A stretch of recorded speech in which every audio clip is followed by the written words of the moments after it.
45 seconds.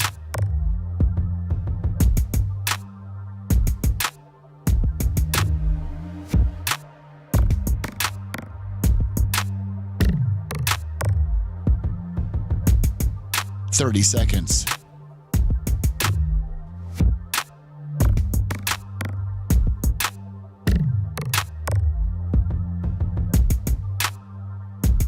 The show will start in 15 seconds, and this is your last audible warning.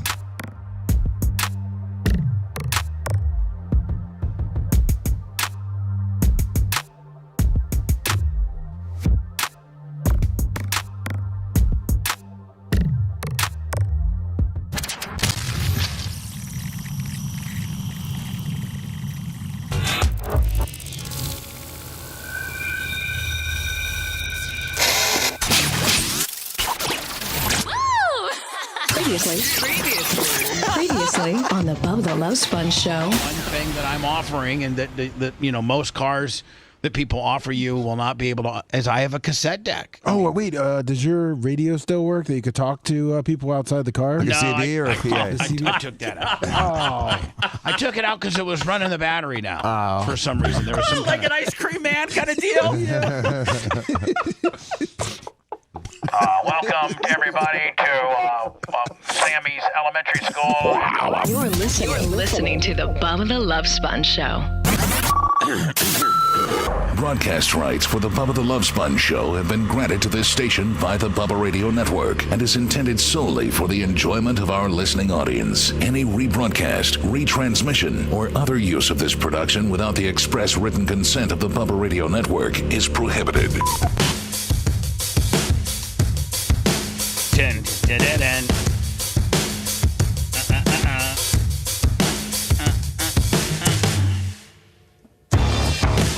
If you're looking at the camera for the first time, you're like, oh my God, what happened to Seth? Did he get cancer? Oh my God, dude. Is he going through chemo? Jesus. No, he's not. He decided one day to be a pimp. And he was shaving his beard in the garage. And he's like, screw it. I want to see how tough I look as a bald guy. Looks Boom. good. There it is. And we put a poll. And by the way, we disclosed it for the first time on Clem Kush yesterday. So there were there's a smattering of people that saw that. The people that pay the big bucks, $5 a month, they got to see it first. Boy, from one extreme to the other. Look at Tuttle. He looks like a hip. He needs a bald head. You need some type of hair design. And Tuttle, I'm not design. I mean that greasy parted down the middle. I mean, it just makes your forehead look bigger. So you wonder why you're striking out with Kristen. It's the hair, buddy. My God. 5 minutes in. No, 5 minutes. 2 minutes, Tuttle. 2. Yeah, 2 minutes and 20 seconds to be exact, Tuttle. So sorry. Such a video. Thank you. I listen. I have a huge head. If I get it shaved, you're talking about having a big forehead already. What do you think it's going to look like when I shave my damn hair? Is it misshapen, Tuttle, or is it just big? No, Just big. his forehead's perfect. Your forehead's perfect. It's better than that grease ball cut down the middle gimmick that you're working with, my friend. I just washed it last night. Oh, did you? Yes. Maybe that's conditioner. I don't know, my friend. But now it's going to the side. Now your eyeglasses are like curtain rods for the stuff on the side. Like your eyeglasses are almost like horse blinders that keep the hair. Isn't it great that he still has hair though? Like I feel like He's got a nice head of hair. Tuttle, how old are you?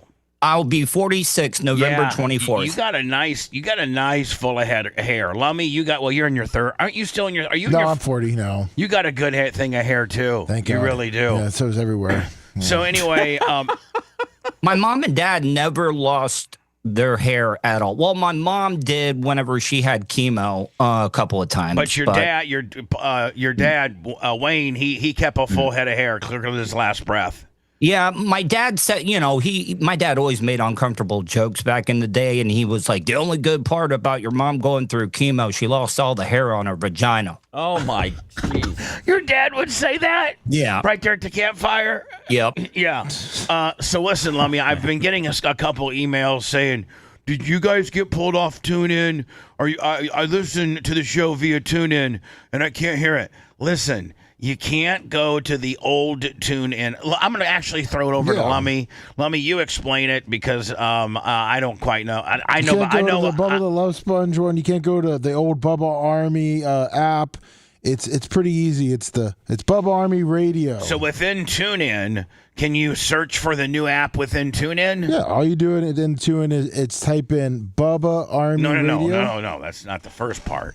The first part is you probably go to TuneIn. Oh, yeah, sorry. You click on TuneIn, yeah. and when you get to TuneIn, you go to. So you go to TuneIn, and then once you're in TuneIn with a little search gimmick, you type in what Bubba Army HQ. No, you just type in Bubba Army Radio.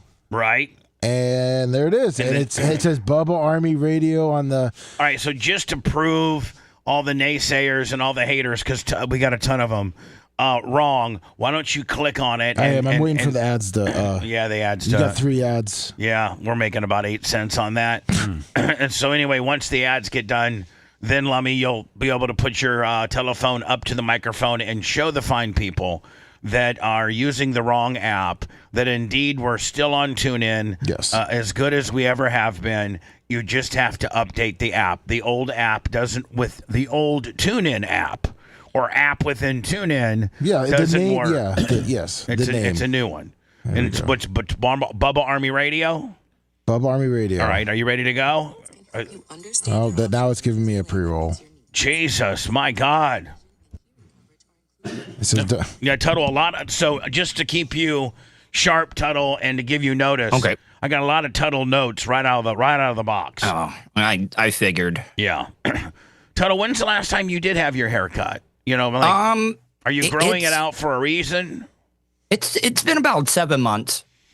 Yeah, and if you were to cut it, how would it be? Let me. Are they still pre-rolling? Jesus, here we go. All right, hold on. Your dad would say that? Yeah, right there. There you go, way behind. Yeah, way behind, but that's great. I'll take way behind the non-existent all day. Yep, there it is. All right, thank you. Let me turn it off. Yep, got it. So Tuttle, if you were to go with a hairstyle, what would it be? A fade with a little on top? What would it be like? Well, so I will say this. One of the biggest fights that me and Kristen got into towards the end of our marriage, was your hair? I lost a bet on the Monsters, and I had to shave my hair. And now the hair that I had was down below my shoulders at the time. It was way longer than you're this. kind of like a little hippie. I wouldn't say hippie. It looks like that's what you're trying to. That's where you're trying to go with this. Is kind of a surfer hippie kind of guy. It looks like that's what you're trying to pull off, or that's at least your journey is where you're trying to head with this. Because there's no style at all except just parted right down the middle. And listen, I'm not being critical, my friend. I'm being inquisitive. I've been so busy with work and I just haven't gotten down there. I guess I'm procrastinating on getting my hair cut. No, please don't let me change your mind. If that's you can very well say to me, Bubba, this is kind of what I'm going with. This seems to be working with the homeless chick and with the there's a strong woman. the laundry room girl. You had a couple different lures in the water. Last time we spoke to you 2 weeks, you still got the. I'm going to be honest with you, Tuttle. Don't get mad at me, but I've watched a couple of the Kristen deals. There ain't nothing there. There ain't nothing there. She's okay. She's not playing you, but she likes to be on the air. She likes to do the podcast. As long as you know, like, I don't want you pissing up a rope and thinking that there's anything there, because there ain't. Okay. I can just tell. If that's what you want to believe, then I'll let you believe it then. Because you're turning it around on me. My relationship radar is off. No, I look, at this point, Seth said the same thing privately. Seth is on your train? Well, no, Seth, yeah, kind of, a little bit. Jesus Christ. I threw Seth under the bus a little bit, but we had a little pre-show talk by, we think that you might have a better chance with these other chicks. I think Kristen's checked out on the romance. She's checked in on the friendship, very much so. Well, she's not dating anybody at all. But she's not going to, I don't think your penis is going to be anywhere near her vagina anytime soon. I think you should stick with the laundry girl, maybe. Listen, I'm having a good time doing what I'm doing with Kristen, and I'm happy with that right now. Okay, I'm doing that. I've talked to the unit. I made her dinner last week. Yeah, wait, she by came the way, over and wait, looked at my brakes because they've the been way- squeaking. By the way, we need to. Seth might want to know if she has a sister because he's having some major car issues. His car's high up on a hoist right now at Rubber City on South 34th Street. He's got all kinds of car dilemmas. So having a woman that was a little handy around the steel would be pretty good for Seth Kushner. No disrespect, Phoebes. Tuttle, I think it was Lummy or somebody asked me if you had hooked up with Kristen, and I said, honestly, Tuttle and I really, whenever we talk, I said we really never talk about that at all unless it's something that you bring up. It's only something that Or I bring up. Yeah, it's only something that really gets talked about on the show. I just whatever he has going on in his life, I know it's a kind of an intricate situation, so I just let it, play out however it needs to. Look, okay, so I'll tell you this. Shoot us straight. I'll shoot you straight. Okay. I really messed up. I was a complete asshole towards the end of the marriage. I was lying, stealing, drugging, drinking. Yes. It was, and it's not something you can jump right back into. We've had conversations about this. Now, hey Tuttle, look what I got. Somebody sent me. I don't know if this is like a commemorative deal, but it's called Row 94. He's pouring his heart out. Kentucky straight whiskey. Oh, that's from the Creative Loafing. Girl. The Creative Loafing Girl. Like this is a new brand that's up in. It's a bottle of bourbon. But boy, would you be hitting that? Would you listen? Back in the old days when you were living at my race shop, you probably would have stolen this from me. Yeah. You got mad at one of the maddest times you ever got at me. You had some of that red apple cider that they brought here. Yeah. And you told me to bring some to the Puerto Rican mechanics next to your race shop. Right. And like a true alcoholic, I grabbed a couple of them. Oh, you grabbed two and took one. Yeah, and then you saw two missing, and you ripped my ass. Because I knew you're an alcoholic and you stole it. Yeah. So anyway, I didn't mean to. I was just distracted by this bourbon, knowing that you used to be a big bourbon guy. So you're saying you're getting into your failure as a husband towards the latter part of you and Kristen's relationship. Sorry for the break-in, guys. Go ahead. No, but it's just I really messed up, and she said. But I mean, she's how much longer is she? It's been a decade, and you've been clean for how long? You've been clean for? When did I get out of the funny farm? So like end of 2019. Yeah, so you've been clean for 6 years. You've been clean for 6 years. You've been doing podcasting and content with her for what? 2? I'd say about a year and a half, 2 years. I mean, what is left to prove? Clean for 6. You and I are hanging out together, and you can see that I'm clean, thin, sexy, like surfer-like hair. Like, how much more does she need to know that you're a changed man? And that, she was giving ass to a guy that was the devil back in the day, and you're a perfect angel right now on top of, you own your own house. You're locking up the laundry room at night, getting extra money there, running the bingo scam. You're clean. You got, a couple different, podcasts and things like that. You got a managerial job. You got a take-home car. You got insurance benefits. You're on top. This is like you. This is like you being me back in 2007 when I had 17 affiliates and I was on Sirius and XM making a big money. You're on top. Right. You're very much on top of your game right now. This is when she should be ravishing you. Mm-hmm. I lied to her that I was paying the mortgage on the home. We lost that. Lied about paying car payments. Both of those got repoed in front of the house. I got arrested because I tried to fight the repo man and he pepper sprayed me. Okay. I didn't even know about this. Did you know about this, Bubba? No, I did not. Oh, no. So hold on now. You're talking about your past life and the things that she probably still remembers and holds against you when it comes to doling out the ass. Yeah. Okay, I get it. Continue on. And towards the end, then you got arrested for having the wrong kind of e-pass, right? Yeah, that was pretty embarrassing. Walking out of the jail and my dad and Kristen being there, and her gay friend too. That was kind of awkward. Right. You know what that shows you? That she'd already switched at that point. No, she didn't. No, She's like, my husband's been in jail 2 times in the last 6 months. One was fighting the repo guy, and the other one was having a suspended driver's license while going through an E-pass lane. They threw you in there, and then as soon as it could have been just an in and out, the release you on your own recognizance kind of deal. But I guess you started fiending for your pain pills. I don't know. They made you stay for 3 days. Yeah, and then there were so many times I lied about actually working. Do you remember, like, when you fired me after I crashed the website and stuff? I would drive to Tampa, sit across in the mall in case you needed me for something, and I would tell her that I was working every single day. And so then when how many payday, how many days would you sit there in the mall and we never need you? about 2.5 months. 2.5, just sitting there, Yep. hoping the phone would ring. Mm-hmm. And we never. I mean, we had moved on. There were a couple of times I would listen to the show and then I would text Spice and be like, does Bubba need me to do a stunt for this or whatever? Like, yeah, I was real thirsty for Bubba the Love Sponge. All right, so that's the Kristen situation. That's dating back to when you were a screw up and why she still might hold some things against you. But Had you not ever talked about that before, Tuttle? The stuff you just said about lying and getting repoed and getting pepper sprayed by the repo man. I never heard the repo man. Tuttle has talked about it. It was like back in 2016 when Tuttle was opening Tuttle, up a little bit.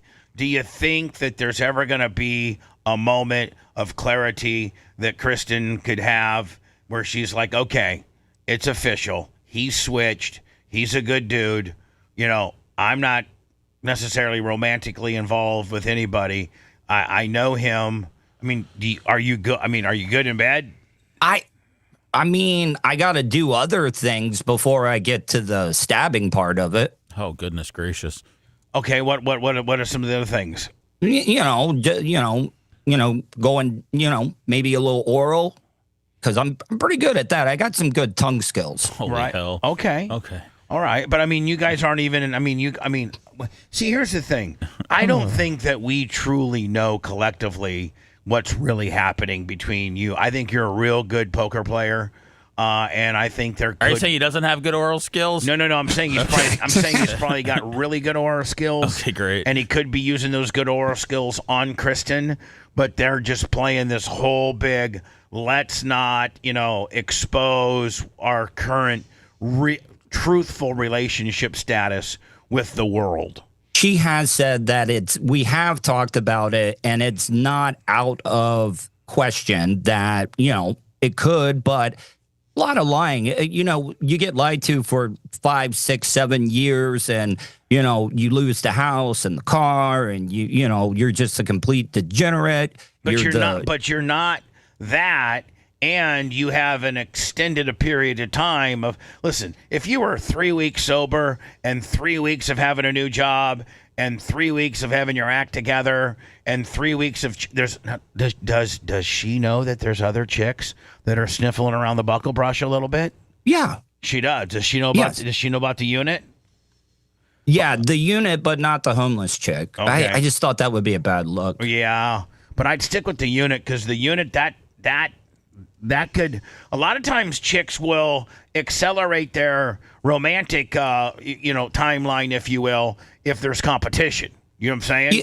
Yeah, I mean, Kristen brings over treats for my cat. The unit brought over a floor jack to check out my car the other day. So I mean, it's the difference of two worlds. Seth has actually been given the okay by Phoebe. If he'd like to have a mechanically sound girlfriend, that would be fine by her. It'd end up saving them a lot of money if he went on a date and the girl brought a floor jack and rotated his tires. She really wouldn't have a problem with that. Tightened up my belts.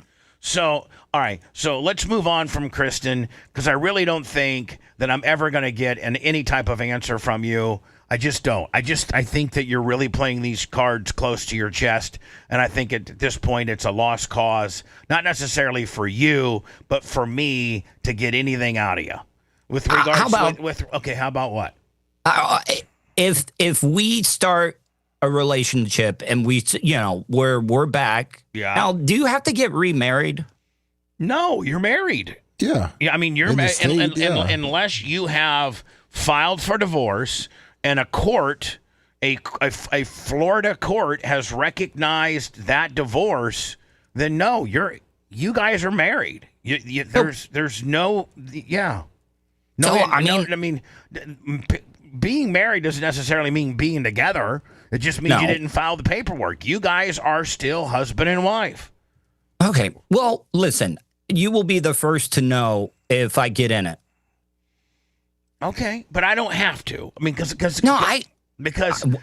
it could hurt the show, and it can. No. The minute that these haters know that you trust me, the minute that these haters know that you two are back together, they're going to prey on her. They're going to just make life miserable for you. You have no idea. It's already happened. The troll life that I live. It's already happened. Somebody sent me a link. They were like, there's a whole Kristen thread on Reddit. And I'm like, don't go look, don't go look, don't go look. And I did, like an idiot. And it was all bad. Yeah. Nothing man, good. Nothing the good. The self-esteem, man, they were all like, what is that Gollum-looking mother effer doing, with Kristen? Was it a pity F? Has she seen it? She's been a part of that whole social media troll thing. Oh, what do you mean she's been a part of it? She's a troll? Well, I mean, yeah. Well, no, like when I've been on your show, The Monsters, like people used to come in to the tanning salon and say disgusting things to her. Okay. Well, I would say that, maybe privately, if you'd like to tell me you guys are trying to reconnect, that would be great. And if you wanted me to share that with the boys privately, but I would think that you guys keep playing the patty cake friendship only game, and because it just the trolls they will absolutely destroy it. They'll find out her address. They'll dox her. They'll dox. It's unbelievable the amount of hate that comes with this program, and more importantly, the amount of hate that comes with me. Why can't you just leave me alone? Let me do my show. It sucks. You hate it. Why do you have to fret and be obsessed with it? To me, it seems like as crazy as they think I am on the inside, have you taken a long, hard look at yourself and the fact that you spend an extreme amount of time of picking my show apart, trying to find out, where I live, just trying to find out everything you can about me, but meanwhile, you hate my guts? That can't be mentally sound at the end of the day. And I know you think I'm crazy, and I probably am. And I lay my life out there in the public eye every day, and I got to put up with a certain amount of that. But man, enough's enough. Take a long, hard look at what you're doing, my friends. Somebody even on the Reddit found the Facebook page because, when me and Kristen separated, it was probably a couple of months before anybody really knew anything. And they found the post where she explained everything about us getting separated and posted that up there. Yeah, but that's kind of on her because she put it out there. You know what I'm saying? A little bit. But those sick effers went and dug 10 years deep ago on a Wayback Machine gimmick and found it. So, whatever. Let's move on. So anyway, Tuttle, where do you stand with, I guess the last time we spoke, we had a couple different projects for you. You had just been introduced to this bigger girl, and when I say bigger, I don't mean like fat. I mean like softball big. Like like she's softball big. Yeah, and, Oklahoma softball. Yeah, and so you met her because you're picking up a couple extra bucks during the week by being the night security guard at the retirement community that you live in, and it's your responsibility to lock up the laundry room like at 9 p.m. Yes. And so one night you go, and if I have the story wrong, correct me, but one night you go to lock up the laundry room, and there's still a load in the dry. There's still somebody using the dryer. So you're like, I'll come back like in 10 minutes because there was 10 minutes left on the timer, and I'll be able to lock up after they've gotten their stuff. Well, it comes to find out it was this softball big girl. And does she have a name? I would rather not say. Not even first? I mean. No, Okay. no. We'll say the unit. Tuttle, just make something up. No. We'll just So call Bubba does we'll it. just call her the unit. All right. So the unit, she's this bigger girl, like almost 6 foot. You know, what would you say, 180, 175? 175, yeah. And she's this softball big girl, and Tuttle and her kind of hit it off a little bit. Yes. And then, so the last time that we had talked to you, you had not been on a date, but I think your first date was going to potentially happen that night. And Yes. you were going to, like, either take her. I think she was going to come over, right? Yeah, she was going to come over, and that's the last that we knew. So pick it up from there if you could. So she ended up coming over. We were gonna watch some TV. Nothing like in particular. We were just gonna hang out, maybe sit on the back porch where, because I got a nice little backyard and stuff. Maybe get high. I mean, does she get Yeah. high? I didn't know if that would be appropriate, like the first hangout. Yeah, and the how do you breakout. and how do you bring that up? Like how do you bring You that just start up? smoking a joint, and then say, "Do you want any?" Is that how you do it? I mean, I would say I don't really know if it's a big. I mean, if you did heroin, I could see maybe that could be an awkward conversation. What I but- started spiking it. Right? Yeah, I just weed might should be. Bring out the spoon, start getting your Bic lighter and heating up the juice. Yeah. Yeah. Crushing up oxys and snorting them. Yeah. Freebasing, yeah, Yeah, but I exactly. think that the weed probably is a slightly. A little easier segue. I'm thinking, but Yeah. who knows? So so you go back in the porch. Is weed in play? No. We did not. Okay. I did not smoke. I just didn't think it was right thing to do. Well, you Like should the say, first hey, thing. Hey, you're like, hey, do you get high? You get high? You want to get high? just some, Is that what you're doing on a first date, Bubba? You're having a woman coming over to your house and be there's like, no "You get more- high, you get high." There's no more- Are you scared? There's You no wanna get high? there's no first dates with me. I know you're usually getting suckled on the boss's couch on your first date, but I'm just saying that people out there, they got to work, they got to lay the groundwork. You want to get high? I'm just saying, hey, man, do you smoke weed? I think do you do weed or smoke weed is better than getting high, because when you say get high in today's world, that could be so many different things, and a lot of it degenerate. Yeah, but whereas like weed is really just, I mean, hell, it's in a lot of cases, if you got your card, it's legal. Well, but you could also do it almost like you're having a drink, because most adults, they will say, "Hey, do you want a drink?" You want to drink. And Yeah, then, and if like she says yes to a drink, then you got a 50-50 shot that she might want to get high. Yeah, but if you don't even want to do a drink, be like, "Hey, you want to go out and smoke?"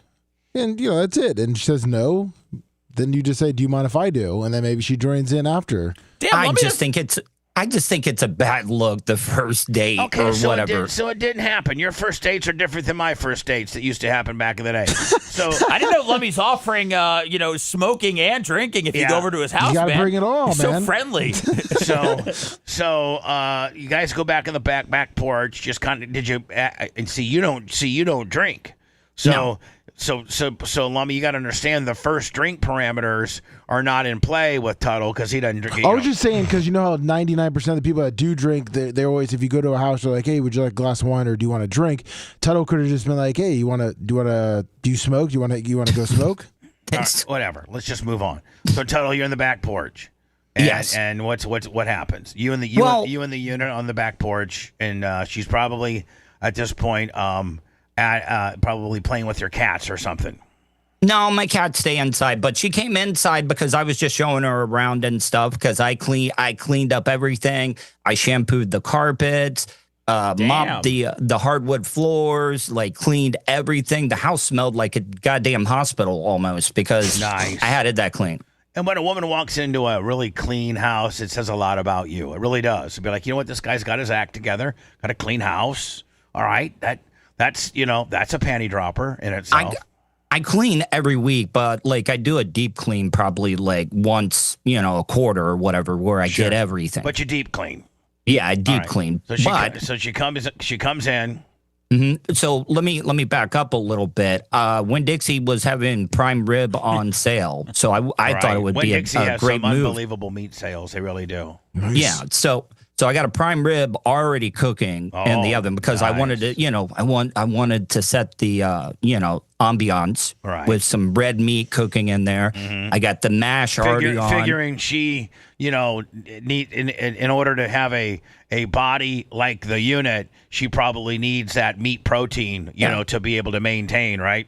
Yeah, you got to get a gram of protein per pound to keep it up, man. Right. So you got the prime rib cooking. You got the mashed potatoes made or close to being made. So you're ready for, you got a clean house. She walks in. You got dinner, dinner cooking, so to speak. You go to the back, and then that's when it takes you to the back porch. Yeah. So we're just hanging, we're talking, finding out she is born and raised in Volusia County. So we have that in common. A lot of people. That's a very much a plus because that shows you that she's kind of a country girl. Yeah. And like she knew where I grew up at, knew where she grew up at, just talked about it. I did find out the age range, though. Oh, because you didn't really know how old she was. Yeah. Right. Okay. Now, I know I should not feel weird about it. Is she 19, Tuttle? No, okay. it's greater. It's on the other end of the spectrum. It is. She's 34. Perfect.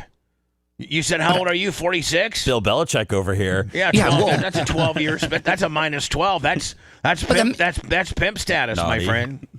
Naughty boy. It just makes me feel a little weird, though. Shut up. Should make you feel like a goddamn stud. Should make you feel like. Okay. All anyways, so we're talking. Don't mentally screw yourself out of this hot minus 12 ass. Okay. Tuttle, could you tell that there was some sort of age gap when you were talking to her? Is that why you felt, really? Yeah, I kind of felt like there was, and I also had already checked and stuff. I know it's weird. Do people do show prep for a date? Try to find them on social media. Yeah, I think women do for sure. Women do, but I think it's good to know a little bit about her. Yeah, so you did a little prep on her, found out her age. Found out some other things. She walks into the house. House smells immaculate. You got food cooking, and you find that she's 12 years younger than you are. I can absolutely not see a flaw in this so far. This seems like a home run so far. This ends with him bending her over the crock pot. Mm-hmm. Okay, sorry. I did have a crock pot out. Yeah, I know. I told Bubba about the idea that you were. I don't know if you were still going with it, but I told him about the stew that you were making. The perpetual stew. I had to get rid of it. It looked like a witch's cauldron, and I just thought it looked weird. Here's the deal, Tuttle. You can't do we'll talk. You know what? Let's not get off the beat. Let's not get off the unit path. It was a good idea, though, man. I thought it was a good idea. We'll get into the perpetual stew idea here on another segment. I want to close the unit segment out. Okay, so she comes in. You got everything in the world going for you. You're attracted to her. She's a big girl, softball big. You say she's about 6 foot 170. There's obvious attraction there because you met her at the laundry room within the retirement community, and next thing you know, she's back at your house and you're fixing her dinner. There's obviously a connect there. Yeah, and so continue on.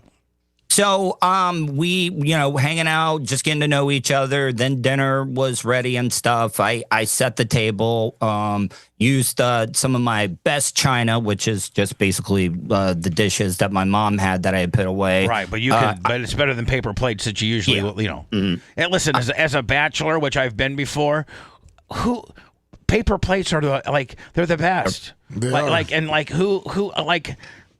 Me and the Merch Crick, we don't eat it. We use paper plates. Why bring out the heavy dishes that you got to wash and that you got to put in the dishwasher? Paper plates, my friend. I don't care how affluent you are or how hoity-toity you are. Paper plates. But in your occasion, Tuttle, you want to bring out at least the porcelain plates, if you will. Yeah. I did. And I set the table and stuff. I had everything nice.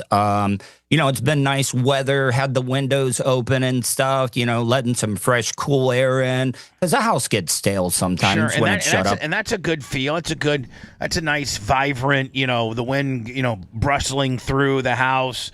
a little bit more probably healthy than the HVAC system. You know what I'm saying? Yeah. All right. So let's pick it up here now. So when we're eating, I really felt like the opposite sex. Like I was kind of like there was a gender role reversal because like I was the one that could hardly finish my food, and I think she had seconds on the prime rib and mash. Wow. Well, maybe that's that's a testament to your skill set with regards to your culinary. You know. And she even I let her take the leftovers home too. Hell yeah. So you eat less than her. She took back, my leftovers. She took and then you make a little doggy bag for her. Yeah. And I'm sure that you kind of probably put everything in the sink, maybe do a preliminary rinse, to be there. And then after dinner, you got the doggy bag ready. She's got a full belly in her. What happens next? So I know this is going to sound really, really corny. Okay. So we, how we were going to watch some TV, maybe start a show or whatever. So I had the TV on where it automatically opens up the YouTube app. Okay. Right. I had one of like my videos or whatever from the show up there just to kind of draw a conversation, just to talk about like what I do. Maybe kind of like a little bit of a, hey, I got my own YouTube presence and I'm part of this big show and I do, I'm kind of a media guy kind of deal. Yeah. Right. And well, now we were also watching some of my older videos, and she saw one where it was me fighting Drunk by Noon Dawn, and what's the other girl? Remember when y'all had me fight the two? Yes. And now, see, I don't know if now that could go one or two ways, bud. Where she's like, man, this guy likes to fight women, or wow, that's kind of creative and fun. She made a joke and she said, I think I could take you. Oh, okay. See, she at that point. Did you say let's tussle? Yeah, Seth is right. She's throwing it at that juncture. Ray Charles, I'm just telling you, she's throwing it out there. She's throwing it out there. Do you think that's a let's have sex? I think that's let's mess around at least. That's a predatory mindset, Bubba, but I love it. Thank you. Yeah. You're the one that sniffed it out. Yeah. So anyway, what happens when she goes in a smart ass type way? I think after watching your boxing skill set versus a woman, she says, I think I could take you. Yeah. So she asked if she could. You should have said, let's go. So and get into a little play fighting kind of deal. Next thing you know, she's got her knockers out. I wish I would have done that, but I didn't. But she made the aggressive move. Okay, which was she went to the bathroom. Okay, I guess you know what? Listen, anytime a girl goes to the bathroom and there's about something to go down, that means she's checking her fishiness. Yeah. Come on. Well, I don't know about that. Make sure she's fresh. Seth, she's just making sure she's not musty. Well, she takes a thing of toilet paper, she wipes her kitty, and then she smells it. No. Yes, Seth, I'm sorry that you're not up to speed. How do you know that's what they do? Because I know. I just know. Can't you give the old timer a little bit of credit that there's some things like I wouldn't argue with you right now about a sports card because you just know, and I should shut up and know my role and take an L. When it comes to what girls do while they're preparing to potentially mess around, I know, Seth. I just know, buddy. You just gotta trust me on this. From Tara. No, from all the experience I've had. They go, I was just in the bathroom just wiping my lady area and checking it, and I'm good. They might have to pee, and in doing that, they'll pre-smell or pre-test their vaginal area. And if they need to get a little bit of soap and water and kind of, clean it up a little bit because she's been, hasn't probably had a shower since the morning, she's getting ready to use her kitty. That's a responsible woman right there. I was kind of sweating it a little bit because those little tabs, how your toilet seat can get a little loose or whatever. Yeah, like they'll kind of shimmy. So I had to go to the hardware store and I couldn't find the right replacement for it. So I wasn't for sure if the load bearing was going to hold. You got a loose toilet seat. Yeah, but the last thing I would want is her sitting down in the toilet seat. You know, she's a little bit of a bigger girl, Okay. and didn't All right, know so if it was going to hold. So she goes to the bathroom. Mm-hmm. We're assuming amongst even though Seth's a little freaked out about it, that she does a personal hygiene check, and now she comes back. She comes back. Okay, so she was a little bit further away from me, but when she came and sat down, it was like almost her hip was touching my hip. Mm-hmm. Like almost. This is really getting good. This is really getting good. Yes. And then I cannot here. Let me just score it like this.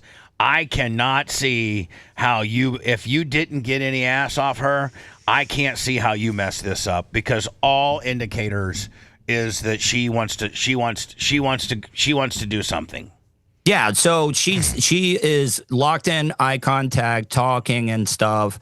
And this is the first time, and I'm like, is this what girls see when guys go in for it? Yeah.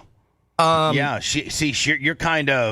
You guys have kind of switched roles, and Mm-hmm. she's alpha, and you're kind of the simp.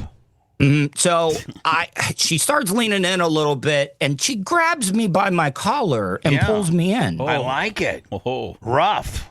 Yeah, Like a Findom deal. So we pretty much have about a 10 to 15 minute kind of make out session. Nice. Heavy petting. Yeah, hold on. We got sound effects for that. Yes. So a 10 to 15 minute initiated by her heavy petting situation and make out. So does that mean, like, when we say heavy petting and make out we obviously know is probably deep, tongue kissing, but then is heavy petting, like, is she grabbing your privates? Above the jeans. Oh, wow. And are you on the jugs? I'm because I don't wear underwear. The zipper was frictioning up against the veiny part. So at this point, you're cheese grinding your penis. Yeah, because you don't wear underwear, and she's she's stronger than the average woman. She's the unit. She's 6 foot 170, and so she can put a lot of pressure on there. She's grading the veiny portion of your penis. Yeah, and so then what happens? Well, she gets the indication because, are you like, guys. Ow, stop it. No, you're cheese grading my penis. I don't wear underwear, big unit. She could detect a little hint of a snail trail starting to build up at the beginning of the jeans, of you. You mean, you mean Pop Roppy copy mop? Yep. Copy mop? Yep. You got pre-copy mop. Yeah, big time. Nice. Like, it was quite noticeable. It was like 18. It felt like I was 18 and 19 years old again. Oh my God, this is the best way to open the show up ever. So anyway, how can the haters hate this? But they'll find a way to hate it. So, oh my God, Bubba didn't talk about politics when he opened up the show. Oh my God, he didn't talk about sports. He actually talked about Tuttle having potentially sex with the big girl. Isn't that what you want? Something funny? I think it's funnier than hell. I'm riveted. I'm actually half hard on the deal. Very strong grip too, by the way, from turning wrenches. Right. So I take my left hand. Let's not forget, she's a diesel mechanic. Yeah. Yeah. So at this point, Pat, you got to get it to the bedroom. You can't do it right there on the couch. Now, can I ask, especially somebody that big. Did he prepare before? You asked if he had some rubbers? No, maybe take care of himself before. Yeah, I'm sure that you were probably recently showered, and did you? And I don't know how you keep your pubes, but did you thin them out? Did you trim them? Yeah. Mm-hmm. No, I'm talking about maybe emptying the chamber. Oh, you mean doing a pre-chamber? Yeah. All right. Yeah. So you last I do longer? that every morning before my morning shower. Okay. So you already had one in the you'd already accomplished one orgasm for the day. And I've been using the pump too, which has been a game changer for me. Everybody wants to make fun of the pump. I mean, can you see how much more vascular and the striations that you have on your penis when you use the pump? Well, you're laying a lot more nice. Yeah, you are. You're laying nice. So Troy knows in 25. Thank you, Troy. By the way, did I recognize the 100 that Kastika gave us yesterday for Seth's new hairdo? No. There you go. Johnny K 100 yesterday for Seth's new hairdo. So, Tuttle, my God, how do you? I'm going to be absolutely devastated if you mess this up. I didn't mess it up, but just let me finish. Let me continue on who? Okay, so my left hand goes on her left butt cheek because, she's got... And that's a nice big ham hock, Oh, isn't it? I've never felt a big ass that was that tight. That was full of muscle. Yeah. Like a Clydesdale. You know what I'm saying? I'm just trying to... The whole time, I'm like, what is her squat? Like, I mean... Probably she's 5.5. Yeah. Yeah. She's big time. You're thinking too much, man. She's doing macho-like reps, yes. So you get a big handful of left ham hock, and would you try to bring her in closer to you, try to be a man, but you can't. Yeah, you really can't be a man. You can't be a man these days around somebody that's noticeably larger than you. So, okay, when we say large, we're not saying fat, guys. If you're just tuning in, we're talking about a girl that played softball, and she's a diesel mechanic. She's 6 foot, 170. You said she's got an ass like a Clydesdale. Yeah, but I mean a Clydesdale. He's not lying. When you look at a Clydesdale, do you think of fat horse or do you think of powerful horse? I think a powerful muscular. That's a powerful muscular farm working machine right there. So you get a nice big old handful of Clydesdale left ham hock, and then it's what? spilling out of my hand. So I move up. I move up the hips. Okay, right. Up to the waist, and I grab the left boob. Okay. So I'm we're still going at it and stuff. And okay. She's still cheese grading the hell out of your wiener. Oh, she's under now. Oh, so you're unbuckled and out. No, it's just through the top of the pants. So unbuckled and in, or just through the pants, just not. You've repositioned the zipper so that you're not on. The zipper's not on any meat. No, she just goes lifts the shirt up and goes down the pants. Oh, okay. That's what I'm saying. That way. All right. So she's all right. Cool. My pants are a little tight. Most girls can't get that distance to get in there. So, an elastic's my best friend. So anyway, she's in. Now, does she actually have a grip on the deal? Oh, yes. Yeah, Yeah. She's got a actual, she's got a motorcycle-like grip. On soft hands. Soft hands, but a little callousy. That's nice. That's a nice gimmick. So continue. You're on the left tee at this time. She's on the motorcycle grip, and then what happens? So, in true Total Luck fashion, she gets a phone call. Oh. Find out she's a single mom. She's a single mom, okay, and it's one of her kids. Yeah. Mom, when you gonna be home? Mom. Grandma's looking after the kid. Okay. So we, messed around a little bit more, but then she definitely had to go.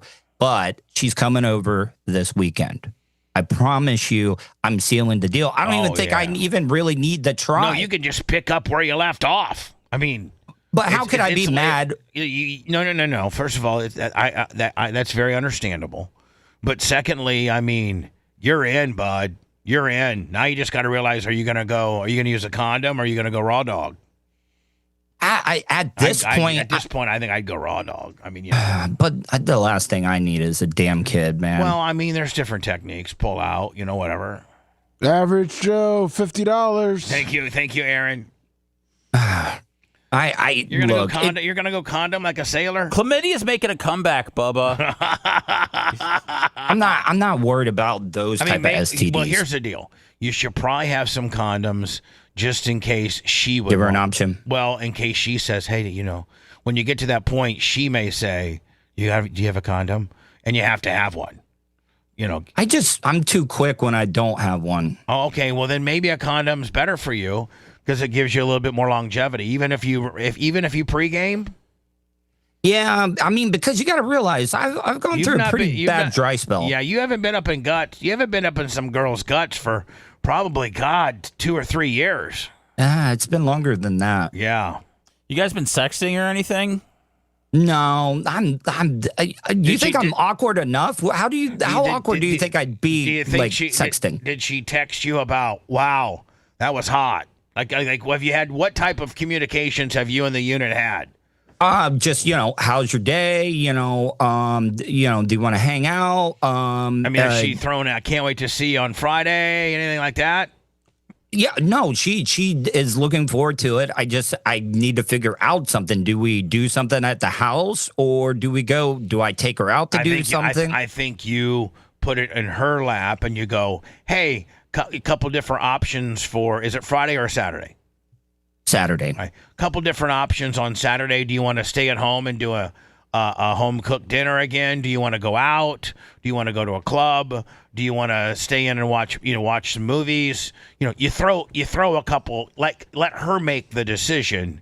And that also says a lot too, because if she says, hey, a nice dinner and what we did last time works, then you know.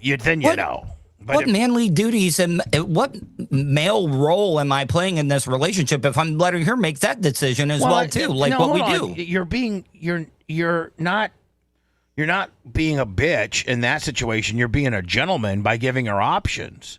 You're prepared as a man to fulfill every one of those options. No, you tell her where she's going, Tuttle. Yeah, but tell her, here's the thing. You're at a little bit of you're kind of maybe hurting yourself if you mandate something that you're going to do and she didn't have that in mind. You know what I'm saying? Like, what if she didn't want to go to a club and she didn't want to go down to Outback? She just wanted to get that. I bet she can kill a blooming onion. Yeah. Oh, yeah. I bet she can get. So you give her options as a gentleman. And that's forward thinking in itself by letting her, determine what you guys want to do. Okay. And she's already established that she's a little bit more aggressive than you are. And so that's the deal. That's what you're dealing with. All right. I'm not going to just question it. Just let it happen. I'm just going to I'm going to let her take me. Yeah, let her take you. No, I would think I would stop if she wants to really take you, like peg you. No, I'm not into that, but I don't think there's anything gay you can do with a woman. I think that's a pretty. You know what? I think I should be a T-shirt. I think I should be the new St. Pete Legends relaunch. Oh wow! I don't think there's anything you can't do anything gay with as a man. It's a little wordy. As a man, you can't do anything gay with a woman.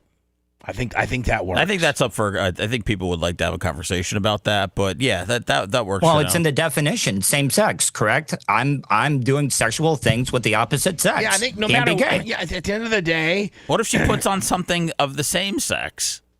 I still don't think it's gay because it's a woman that's administering it. And it's not a real one. It's not a real thing.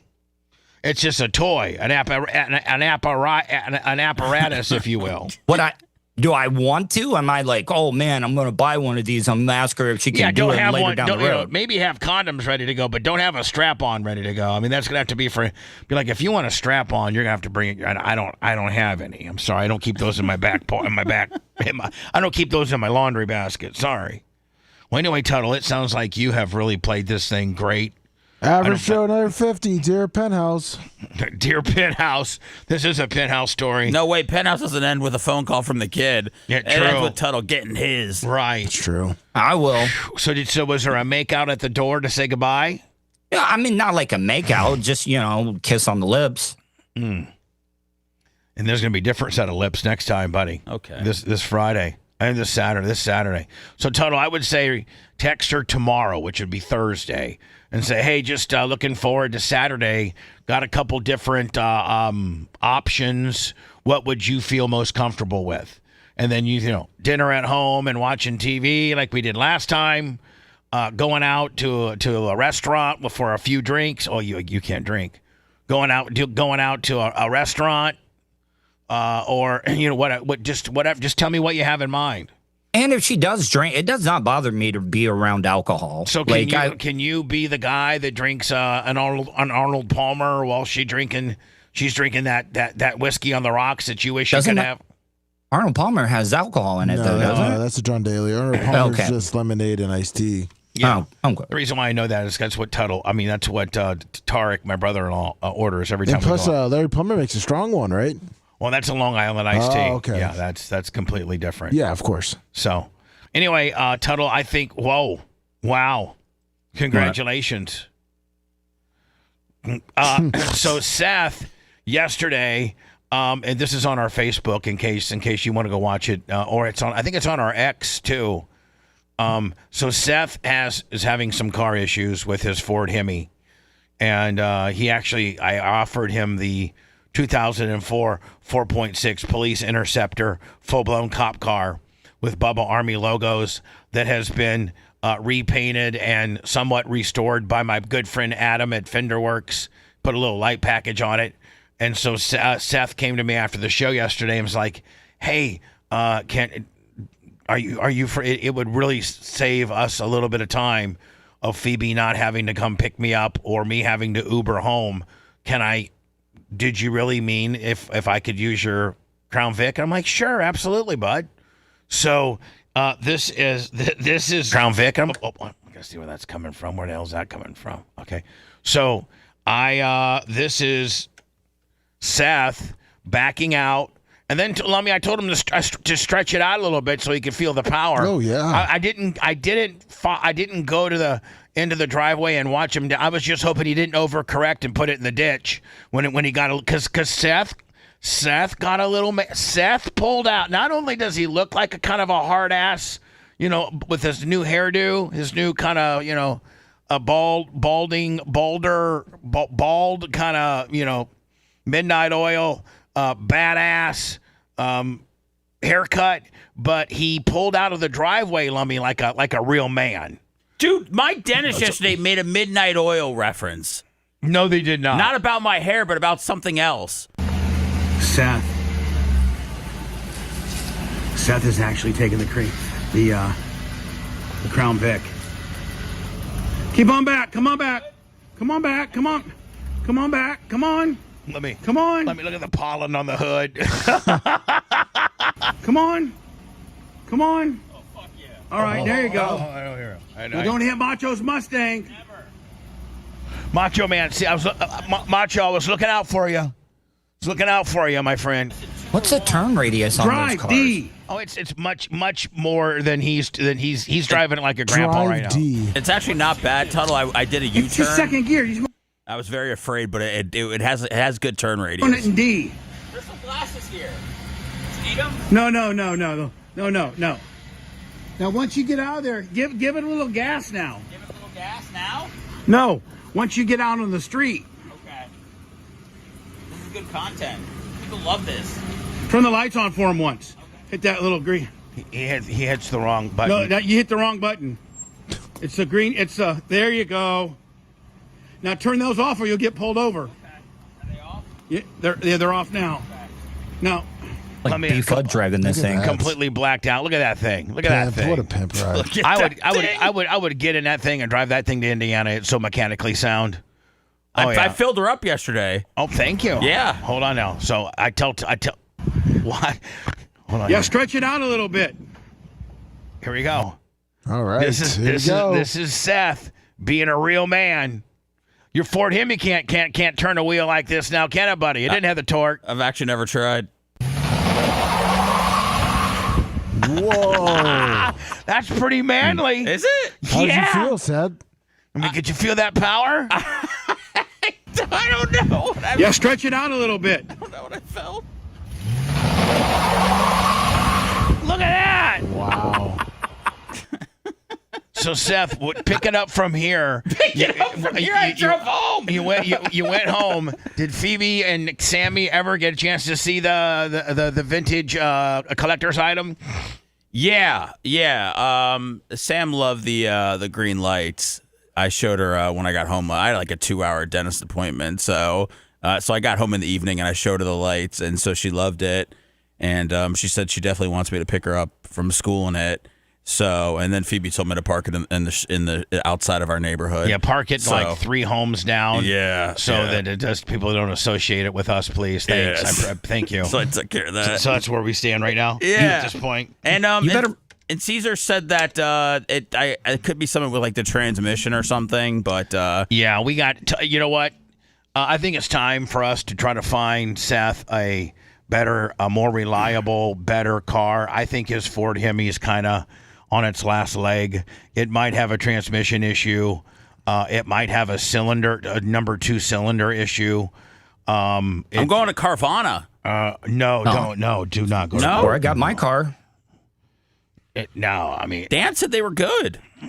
Well, I think he said the concept was. Oh, the working concept. out. Okay. Yeah. nothing's going to be better. We're going to find you a car from like. What do you mean you're going to find me a car? Like I can go to a lot and get raped?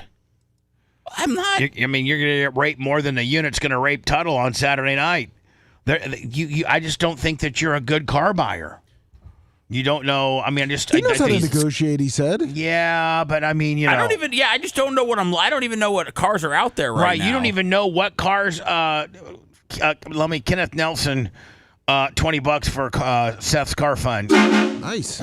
So I just feel like Seth, for your lack of knowledge on cars, that I feel like a real, fast talking Daniel Rose car salesman could really take advantage of you. Could really not give you much for your trade-in and inflate the sales price of what you're buying, and now you're upside down. We know you're not upside down on the Ford Hemi because it's almost paid off. And I looked at the Kelly Blue Book deal for what you have, and it's anywhere between like $8,000 and $17,000. Oh, so good God! We got to no find way. the motor type and stuff like that. And between my good friend Marty at Brandon Ford. They listen. Here's how you do it, Seth. You have friends at dealerships that have taken in cars, good cars, and they've kind of bent over the guy a little bit and didn't give him nearly what they should have for their trade-in, and so they bought the car right, meaning they may have bought it $2,000 under wholesale, and they're willing to sell it to us for $1,000. They're going to make $1,000 in the deal. And we're getting it for $1,000 under wholesale. Now you're getting like a 2019, 2020, and let me preferably as you would, a Toyota, something like that. Chop it up spice, $20. Something that's a little bit more reliable than 2019 Ford Fusions, yes, which break. So anyway, I'm trying to help Seth with his next car buying purchase. Once we get Seth's car back and needs new front tires. He's got something going on with the front end. There's a possible transmission clunking. Caesar told me he needs to get rid of this thing. So this thing is going to start money pitting the hell out of him. So, Seth, what are you thinking about spending? Because the Bank of Tuttle might be able to help you out. I got some cash reserves from my investments. Wow. What type of interest rates does the Bank of Tuttle I mean, offer? I'll since we're friends and stuff. 5%? Yeah, we'll do 5% on it. Yeah, there we go. I'm not going to repo your stuff, man. We'll just, figure something out. But I will say, ready to do new car loans. Look at him. Now, I will say this though, Man, Bubba, the unit. What? How long are you going to allow Seth to drive the cop car? Because I have my own personal experience of you loaning me a cop car. And that remember when I crashed my PT into the palm tree? Well, we'll get in. And the guys next door. Yes, that's when I had a fleet of them before BFUD completely trashed one, and then one of them is the one I'm driving now, and then I think the other one I end up selling, but that's the one that I gave to you to use. I would think that Seth's car is going to be done at Caesar's by today, and Seth will probably have my Crown Vic back to me by tomorrow, maybe Friday. Good. Because you wore me out after having it for 2 days. Okay, we'll get into that next, okay? I handle Seth a little bit differently than you. You were living You were living in my I was giving you free rent and I was giving you free rent. Living in a warehouse. I can't wait to give this thing back. If you love that segment, then check out BubbaArmyHQ.com and do a deep dive on past shows. The Bubba the Love Sponge Show will be right back.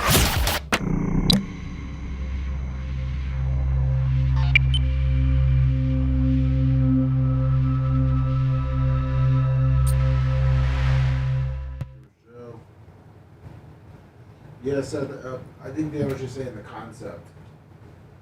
It didn't fail as quick as people were saying. Good morning, Poppy Jasper. But I think the reports are that it's just junk cars buying junk cars. That was an hour first break? Yeah. Because we were on Bumble?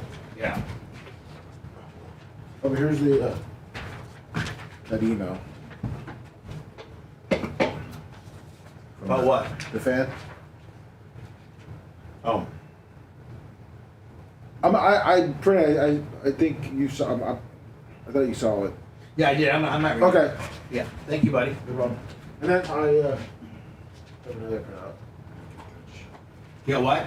Oh, sorry. I'm talking to Macho. You can hear me. Yep. Okay. Cool. You got it? Yeah. Cool. Yeah. All right. Sure. Cuba Dog. Cuba Dog, 94 months. Big trade there, Cuba Dog. Good morning, Bubba the Love Sponge show.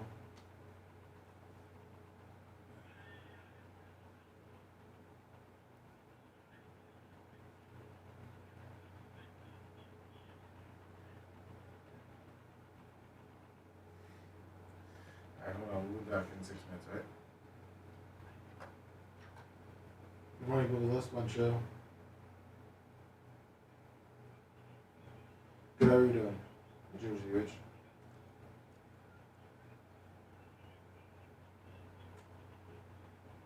Sorry, 70s?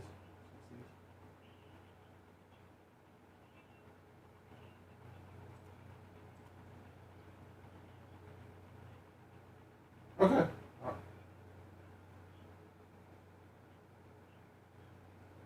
Yep. No problem. All right. Baseman 6, 62 months. Thank you, Baseman 6.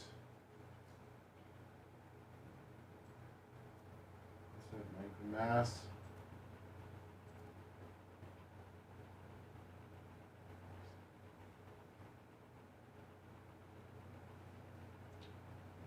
What's up? What do you think of all the trades? Sorry for Keith McHale.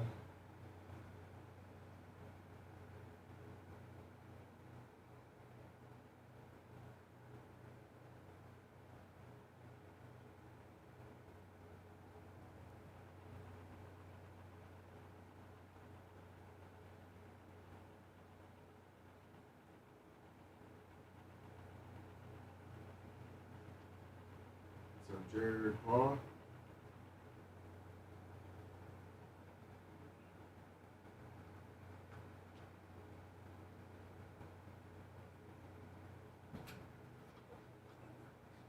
I found the car for you.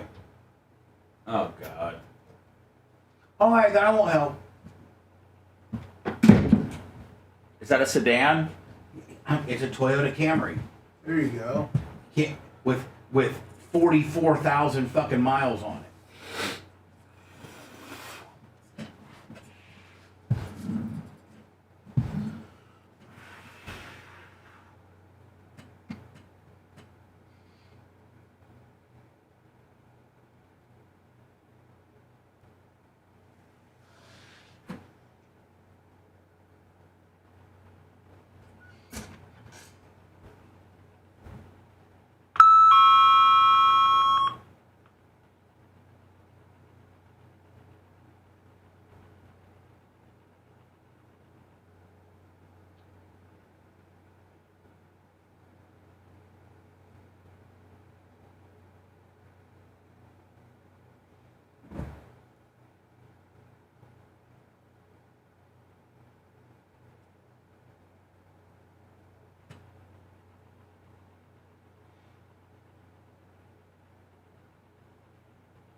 Steps Towing and Heavy Transport and Auto Parts serves West Central Florida and provides heavy transportation services nationwide. Steps is chasing the dream, not the competition. From towing, emergency roadside services to heavy transport and auto parts. When it comes to towing, hauling, and transport, we are the experts on your side. Call the name you know and trust. Call Steps today and we'll help you get you on your way. 800-330-8651 or stepstowing.com. The Bubba the Love Sponge Show. Listener supported via PayPal, Venmo, Cash App, all of the Bubba Army. Now returns. Lummy, did you see what we were missing? And I hope the person knows. Yeah, I told Macho let's get that done, and I made sure that the other person knows too. I sent them a message. Hello, you're on the Bubba Show. Good morning, Bubba. Jersey Rich. Hello, Jersey Rich. How are you, my friend? Great. I just got a few questions. I promise I'll make it quick if that's all right. I am actually a successful Carvana story. I needed a commuter car. I got a car in 2022. It was 2 years old, had 20,000 miles on it. Here I am now at 95 grand, and I've never had a problem with this. My question was, has there been a lot of bad stuff about it? And I say that because we're looking for a car for my daughter soon. Since we had good luck with this, we were thinking about looking again. But if you've heard really bad things, what kind of car did you buy? And I would suggest a Toyota. I just saw, in fact, I think we did a report maybe late last week about the best cars as far as reliability and miles and maintenance, and Toyotas are the best. Yes, they are. Period. Now, Eric, the Merch Crick, has a new Toyota, or one that's a couple years old now, and that thing's bulletproof. Keep the oil changed on that thing, and I've been told they'll run forever. So what car did you buy, and what car are you looking at? I would. Well, we haven't looked at a car for her yet, but I would be inclined to agree with you on the Toyota reference. But I have I'm going to open up myself on this. A 2020 Chevy Spark LT. Now it is like a sneaker, but I'll tell you, I drive 110 miles round trip every day. So, but I've really never had a problem with this thing in any way, shape, or form. I do my full synthetic every 4,000 to 5,000. It runs like a dream. Honestly. Yeah, well, I mean, and I weave in and out of traffic. Great. All right. Well, we're not Seth's not doing the Carvana deal. They're just not. Right. Sorry, Jersey Rich. I guess it's all good. It's all good. Just wanted to see what the problem with them was. Question 2 was, Bubba, in Video Killed the Radio Star, I have to get glasses soon. And in all honesty, not to mark out too much, I love your Oakley frames. Yeah, I got them through Oakley.com. That's great answer. Thank you. Third question, Tuttle. Third question. Jesus Christ, Jersey Rich. No, this isn't a goddamn talking. First question. Second question. Third question. No. No Tuttle questions? No. This isn't a goddamn question and answer session. We're trying to put together a show. I think he thought if he buttered you up, you'd let that third question go. No, I mean, I'll let third, but I'm dying to know the questions. Stop. Come on, Jersey Rich. First question. Second question. Third. Listen to the show. It'll answer most questions. Hello. Hey guys, how's it going? What's your first question? And then give me a long list of them and continue on to waste my time. What can I do for you, sir? Don't worry, I won't waste any of your time. I just have something quick for Tuttle. From the story you were telling about the unit, Tuttle, I think you should ask her what size condom she wears so you're prepared for Saturday. Did you? Yeah, that's a brilliant. He won't waste your time. Yeah, that's a brilliant joke, my friend. Thank you. I appreciate you. What sizes are there? It's Magnum and the rest, right? I mean, are there really sizes? Yeah. Yeah. Oh, okay. All right. Never mind. Yeah. There's really Magnums are for like black guys. I know. You have to get a. Go ahead. Sorry. No, I was gonna say I know what Magnums are for. I just didn't know that there was other ones. There's regular guy ones, like the gray ones. Are there different condoms for uncircumcised people? Are you uncircumcised? No, I am. My dad wasn't. He was born at home. No, I don't think that there is. I don't think that there is condoms. I don't think a condom can tell whether you're circumcised or not circumcised.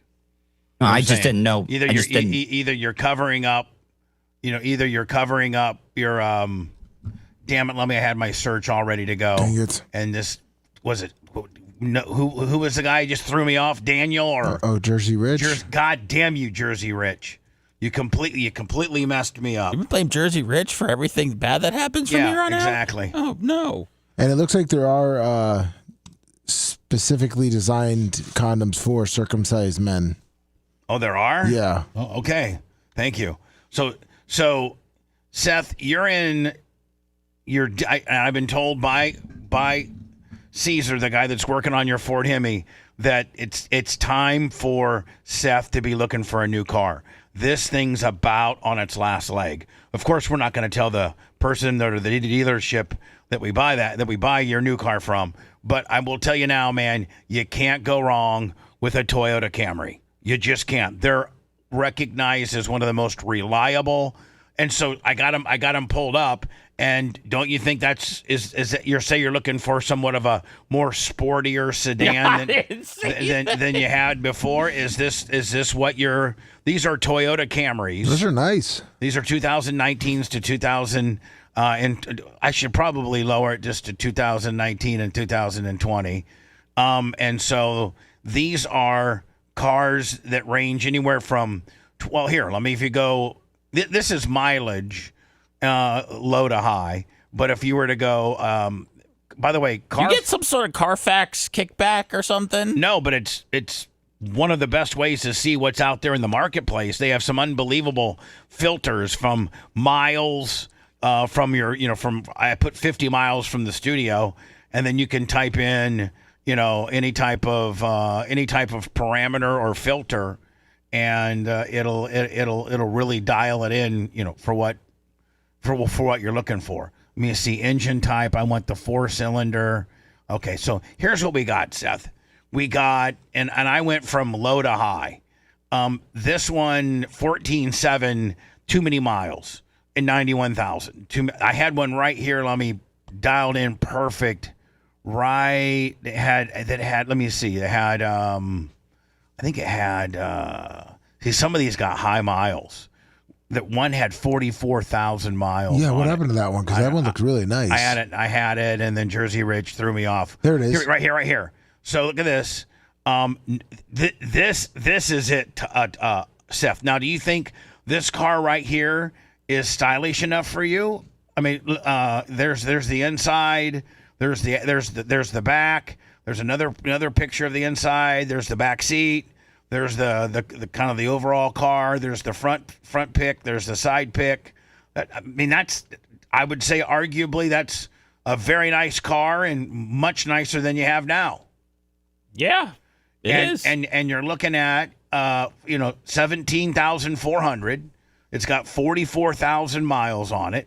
It's not had any accident or damage report. And it gives you, it gives you all the other details that you have on it. And where's this place? Is it at a car dealership? Yeah, Parks Ford. Parks Ford of Wesley Chapel. Yeah, I could roll up in there and cut one hell of a deal. So let me see. There was another one that had 44,000 on it, right? Let me see here. Keep on going. So Seth, is this what you? Oh, look at that! Look at that red one. That's got 123,000. Way too many miles. Let me see here. Look at this. 25,000. Yeah, but that's 19 grand. That's too much. Ooh. Yeah, let me see. 20,000. Now we're getting into the higher dollar deal. Let's go mileage. Well, Bubba, why don't you go see on the search where like price and the year? Why don't you put any mileage under 100,000? Where you mean as a filter? Yeah. All right. Let me see mileage.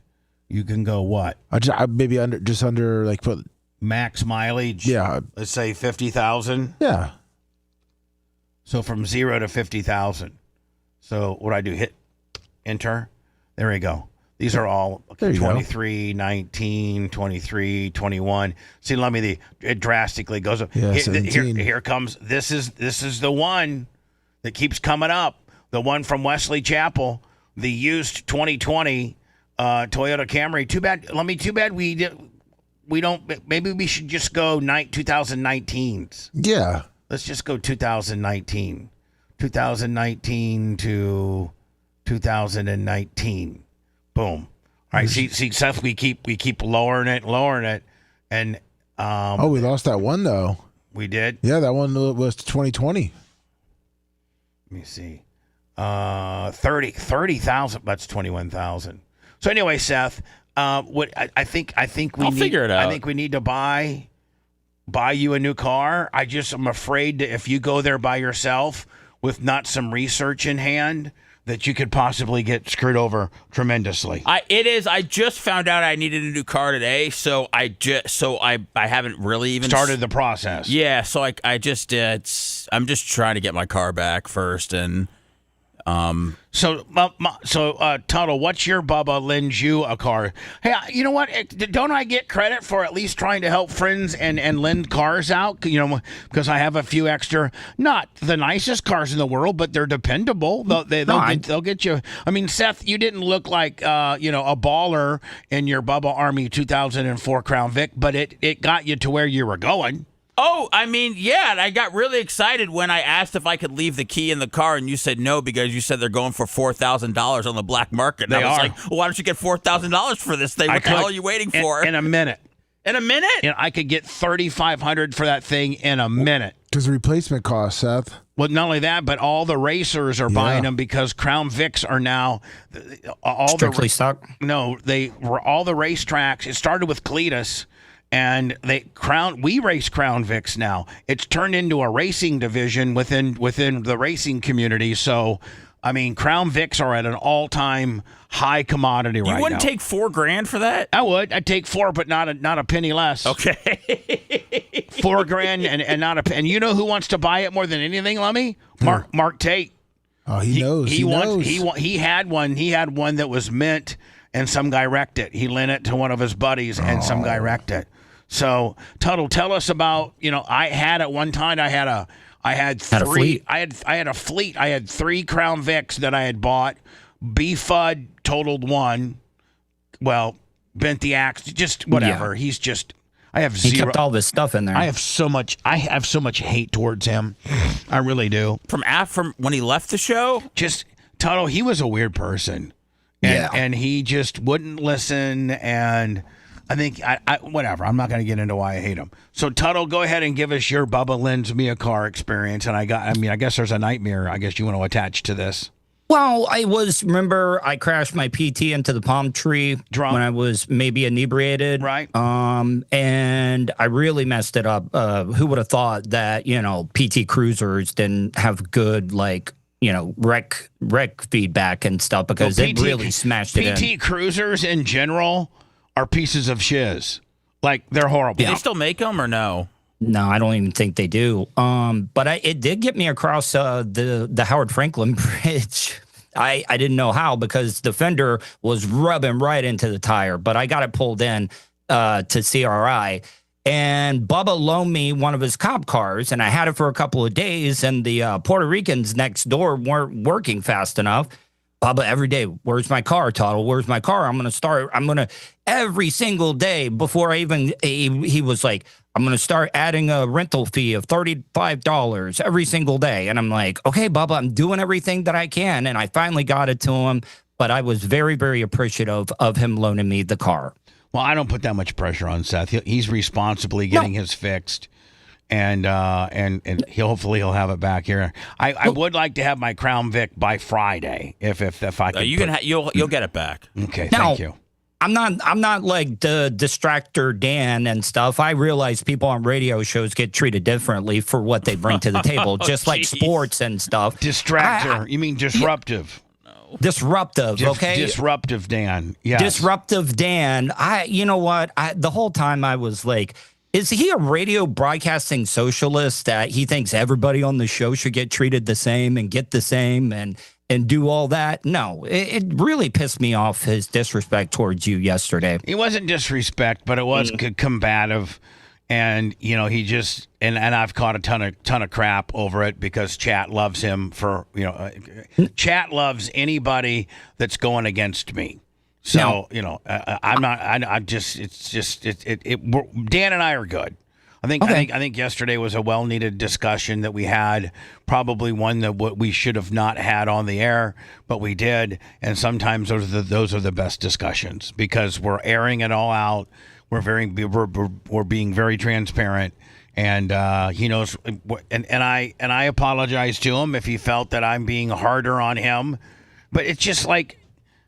Seth and I even talk privately. It's like, you have different off-air and on-air relationships with different people.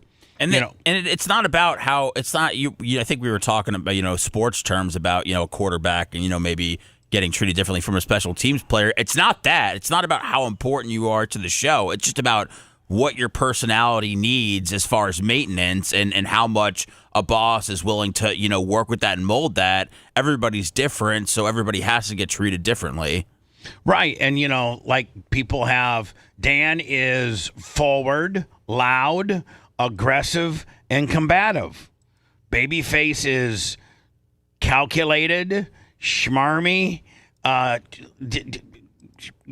cold-hearted. Cold-hearted, and but I mean, some of this, combative. He's combative. I was actually brushing my teeth last night, and I was thinking about Howard, and I was like, does Howard have this parameter with? And he's been doing doing content longer than I have, and I used to work for him. Gary probably dealt with everybody for years. Howard probably hasn't had to talk to anyone. What I'm trying to say is, does he have 3, 4, 5, 6 of his co-hosts that all have different types of shtick, and a portion of their shtick is to be combative, engaging, and make him look like the brunt of the joke? Does he has issues with Benji, right, from time to time? No, yeah, but that doesn't. It's not about joking, making fun of Howard. Yeah, Benji's about being late and not. Benji has his own shtick. being present. But let me just tell you. Let's look at let's look at 6. Let's just look at my show's probably most closest to Howard with regards to having multiple hosts, men skewing.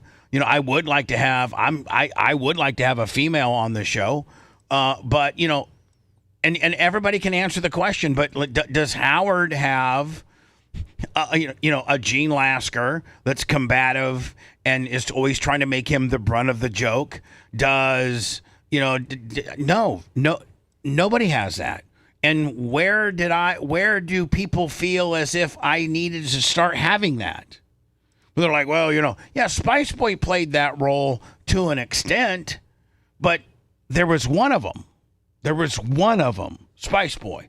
And that's where the term counter-programmer came. And quite frankly, to give him credit, I hate the individual, but, he was very good at it. He knew me. He knew me really well. He worked with me every day for, 15 plus years, and there's an art to it. Well, to have 3 or 4 people that want to fill that role weekly is sometimes exhausting, quite frankly. And so where did I mention, or where did I throw any type of indication that I want the guest host that I bring in on a rotating basis? Where did I say, have I ever said, or where did I indicate that I want that person to bust my balls and to be disruptive and or be a quote unquote counter programmer? I think the answer is I don't think I ever have. No, you haven't, but I will say out of all the radio hosts that I've ever listened to or worked with, you're the most self-deprecating. There's a lot of radio hosts that can't make themselves the butt of the joke. Like Russ wouldn't put up with that. Howard wouldn't put up with that. Rush Limbaugh wouldn't put up with that. Jim Phillips wouldn't. Jim Phillips wouldn't put up with that. Shannon Burke wouldn't put up with that. These people, so I put up with it. If it was just one guy, it would be one thing. But it's, arguably 3 or 4 guys that all have their own little shtick that they think they have to make me the brunt of their joke or be combative with me and not necessarily, complement the topic that I'm trying to talk about, but to, counter program, trip me up, be abrasive, be a disruptive, be a smart ass, try to get the zinger in. And back in the day, I think I just figured it out on the air. The problem is, back in the day, I had a set group of people. Me, Manson who played Ned, Spice Boy, and Brent. And that's all it was. And they all knew me like the back of their hand, how to deal with me. They all had their own shtick. They all had their own lane that they stayed in. And meanwhile, we have an interchangeable show, if you will, with the only common denominators being me, Seth, and Lummy. You've been, Monday and Tuesdays you throw in Dan. Wednesdays you throw in either Lasker or Tuttle. Thursdays are Brian. Fridays are Laskers. So each one of them, I think, because they have a limited amount of time on the show, want to be that guy, that smart ass, that, ball busting, counter programmer, if you will. I think that's the problem. And people are like, oh, you just, the old Bubba. No, the old Bubba wouldn't have put up with any of it. And I have to put up with it by multiple people. Was Lasker not like this back in the day? No, Lasker's Lasker. Right, yeah, Lasker's Lasker. Lasker's Lasker. Then you're going to say, well, Brian's Brian. Well, no, I'm going to ask. I'm just saying, this is their person.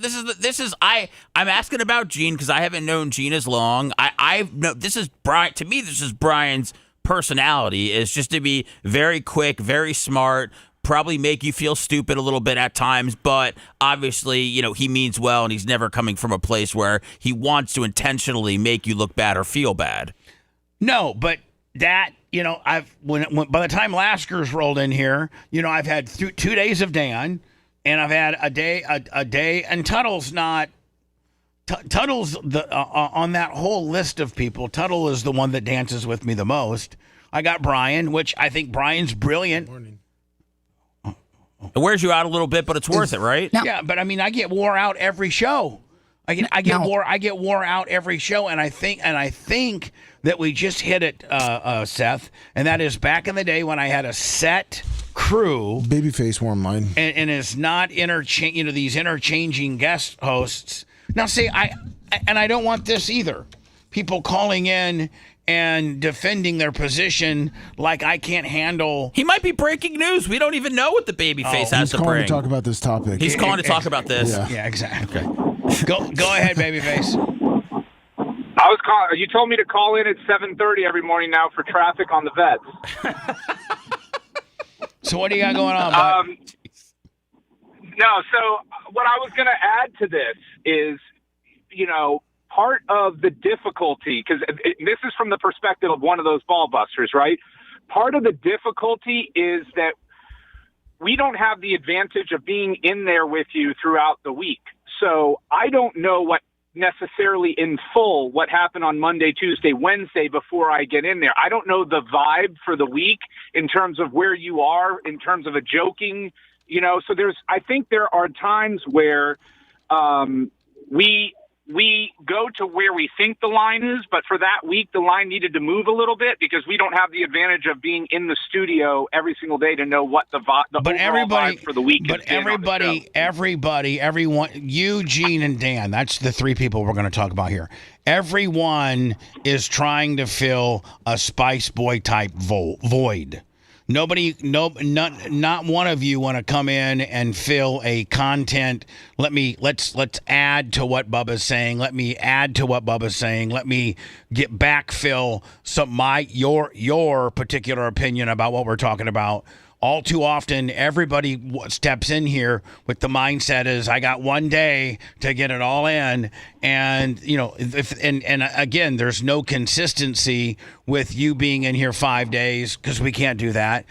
Dan being in here 5 days, Lasker being in here 5 days. So the one day you get 5 days of material out. And again, like I said, would Howard deal with this? Would Rush Rollins deal with this? Would Shannon Burke deal with this? And where has it been established that I needed this, and that's what I'm looking for? Well, you've got quite a catalog of it being established. I mean, every single Manson song he ever did for the last 15 years he was with you was a burial. I mean, guess what? And I don't have him around, and that's one of the reasons why I don't have him around. I can only be told that I'm so fat and I'm so stupid and I blew it all and I'm a cheater and I can only put up with so much of that. I think my analogy yesterday was absolutely brilliant when I said, when the quarterback goes to the sidelines after his offensive play, after his offensive series, and that little tablet that he reads isn't about schematics and defensive schemes, but it's about, everybody in the stadium having an opinion as to how he's doing. And that's basically what I have. And not a lot of radio personalities can do what I do with 3 different co-hosts that tend to skew ball busting and counter programming. I used to have one and he did it well. Now I got 3. But Bubba, are you saying, I feel like it's 2 different things. I feel like you got the co-host and then I feel like you have chat. Unless you're saying that chat makes it harder to deal with the co-host, I feel like seeing chat during the show possibly being negative and Gene, Dan, and Brian, I feel like those are 2 separate issues. I think a little bit in that, but that also feeds to them because they usually like those 3 laying it on to me, so those 3 can be accelerated by chat, by how well chat likes them doing what they're doing to me. Are you influenced by chat, Brian? Probably not as much as Dan is. But hold on. I will say you are great answer in the fact that you did hesitate there by saying not as much as Dan, which is an indication that you are influenced it somewhat. Well, yeah, I think so. I think we're encouraged. I think every point you've made has been valid, Bubba. I was just providing the perspective of one of those co-hosts in terms of what sometimes makes it difficult. Now, if you had a 100% don't bust my balls, you got to dance with me on every story. I don't care what your opinion is. This is the way we're running with then that I think would be different, and staying in our lane would be a little bit easier. But I think because we do have this leeway to an extent that sometimes naturally we're going to fall off the rails because we're not all professionals. We're not radio professionals, number one. And number 2, I think that the lines do change at times in terms of and this is what gets back, and it's not your fault. It's on us and not being in there every single day in terms of knowing what the overall vibe is and what, something that I could say one week you would look right past, and then another week it makes you mad, and then another week you may laugh at it. So it's tough to know where that is when you're only in there one day a week. And it's tough for me to because I've been, I've by the time I get to you, I've had 2 days of Dan and a day of Tuttle and or Gene. So nobody's looking at it in my perspective, and the fact that I used to have one guy and now I got 4, and all 4 come in with the mindset. Or listen, Spice Boy would bust my balls or be a counter programmer or do a Bubba impersonation when needed at the time because he had 5 days to get that in. Now my co-hosts have 1 or 2 days to get all that in, and that's the mindset that they have, that they want to get that in. And again, I don't know that of a lot of talk show hosts would even allow any of it. I happen to be one that as much as I bitch about it and get mad, I still allow quite a bit of it. Big E 7375, $20. You're great. You're great about it, and that's the difference between you and Howard, though. Howard is out of touch. He micromanages and controls every minute of his show. The people there live in fear of him. It's not a respect; it's a fear. and he has gone so far off the rails in terms of what he used to be versus what he is now. And you are more true to who you were. I think the other difficulty with it, quite honestly, and it is that at the time Spice was doing it, he was punching up, teasing you and making fun of you for whatever. At the end of the day, you were going home to a mansion and a wife with gigantic jugs, which you still do now, but you were kind of at the top of your game. And now with where you are, I think now it's punching, it's a little more sometimes punching down. So I think that has something to do with it as well in terms of how it's received. Yeah, I think that's a good analogy. I really do. And I don't want the dynamic to change. I just want everybody to be mindful that, you and others come in and get out of here. I'm here all 5 days and I got 3-4 distinct different personalities to try to manage. The only consistency that I have is Macho, Seth, and Lummy. And so I don't have consistency in the other hosts. And, I just feel as if, I don't know. I'm going through kind of a tough time right now on some stuff. And, maybe I'm taking it out on you guys. And if that's the case, I apologize. But I go back to, I'm a radio historian. I know about people that are in my shock jock or the whatever lane I'm in or whatever type of radio I try to do. I'm pretty up to speed on who does that, and I don't know. And Seth, I'm sorry, Tuttle, you've worked for other people in this industry that are in the same lane that I am that allow none of that, none of it. And I allow a lot of it, an absolute lot of it. And when I bitch about it or try to have a conversation about it, I catch even more crap. I'm a baby. I'm thin-skinned. I'm fat. I'm not going to give you. No, not from you. I wasn't calling in to give you crap though, because you're right. But you've had those talks with me because I would like. This is the racing analogy I would give. When we're coming in one day a week, it's like we're at Talladega and we're all driving super aggressive, going down the line, coming back up the track and crashing into you rather than falling back in line and drifting with you more, and so, we're bumping into you because we're going full throttle because we only are in there a short amount of time each week. Yeah. And again, I wasn't saying that I was getting crap from you guys. I get crap from every other portion of people that can get their little tethers into the show. And it's just, this is going to really, really surprise a lot of people. And I'm not a quitter. And this goes against everything that I said on the documentary because I'm not going to quit. I am the cockroach that you can't kill. We're on an uptick right now. We're 100%. So we can support ourselves just from our digital monetization alone. We don't need terrestrial radio. I love terrestrial radio. I want to stay in it. That's no disrespect to Florida Man Radio and Bruce Midori and Lynn from Phoenix. Please don't take this as a disrespectful thing. But, we are 100%, we can survive on just our digital, streaming presence alone. But I actually last night, while I was laying in bed, and I hope nobody gets mad at me for saying this because I'm not going to do it. But I thought about quitting. Oh. I really thought about quitting. I'm at a point where in a couple of years I could draw Social Security, and Merch Crick and I have made plans to have a place together, outside of this apartment that I live in, and I only got a little bit of time left here in the studios, and I could have the strip mall studios are not very expensive where I could just do podcasts, but I've thought about quitting the Daily Show based on just all the hate that it seems to garner. And it's just, Did you talk about it out loud with like Merch Crick or just you thought about it to yourself? Just to myself. I just kind of laid in bed until I fell asleep. Like my last thoughts as I was trying to, go to sleep, I was thinking, I was like, this brings you so much, why don't you just quit?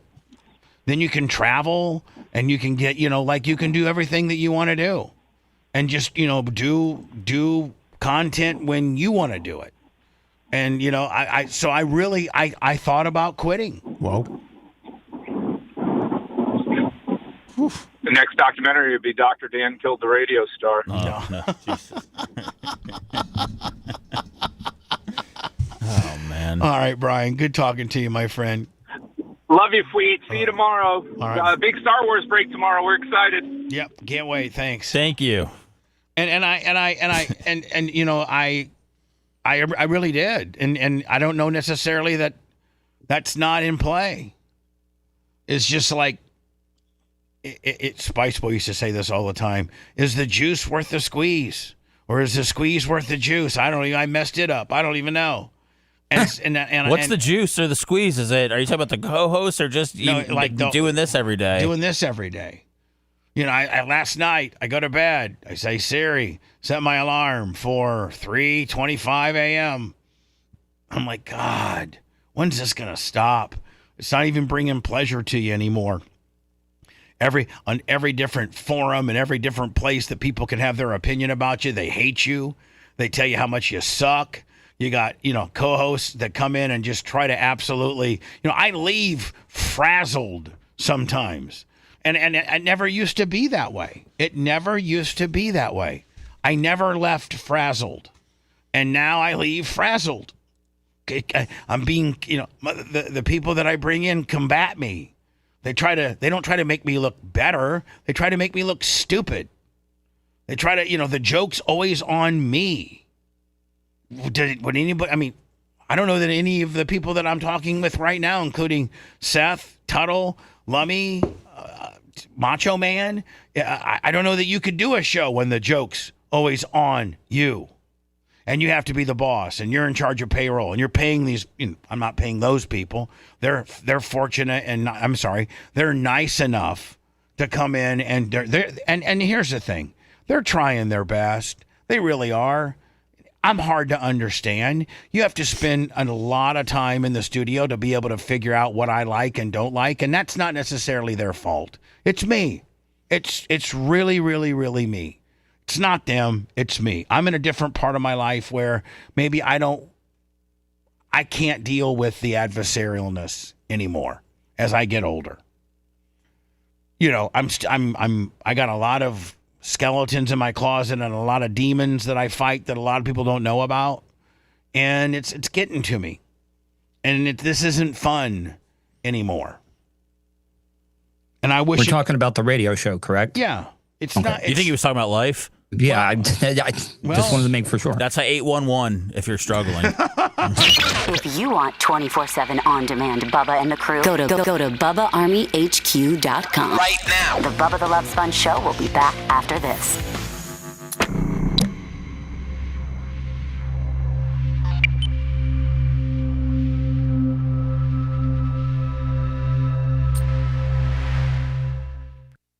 I think 8-1 is before you dig. Yeah, that's before you're out there digging your fucking deal. Oh, so it's a number? Well, they'll connect you. Or they'll just hang up on you. No, all those 1-1 numbers with the 9-9s are all connected. They'll hang out. You just hit a number, you patch them through. It's city stuff. No big deal.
short stroker. Larry tips, don't forget Venmo, Cash App. Thank you, Johnny K for yesterday. Average Joe coming through. Chop up spice. Thank you.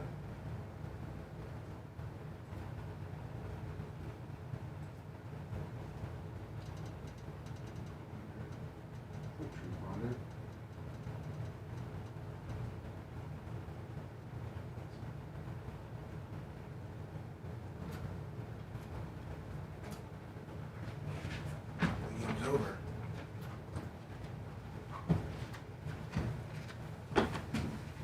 Girl, drop it to the floor. See, that just shows you how manly you are.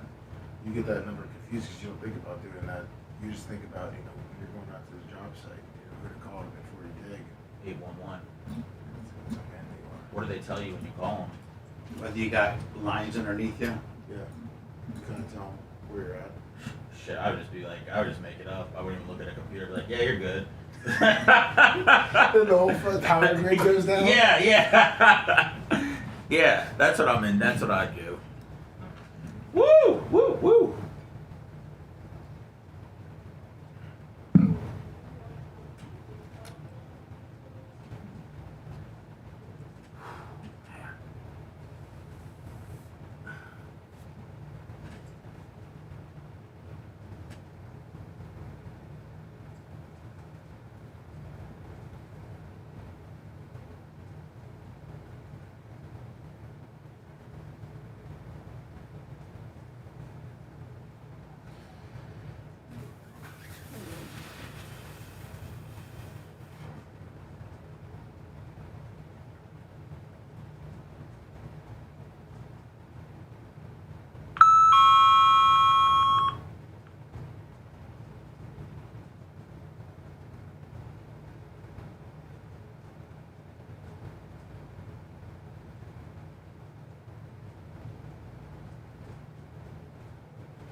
It'll be tough to go blonde because my hair's dark. I tried to do a blonde one time and it turned orange. I think that's as blonde as I can get. But I'll take it. I'm a stan. I'm a stand. I'm a stan.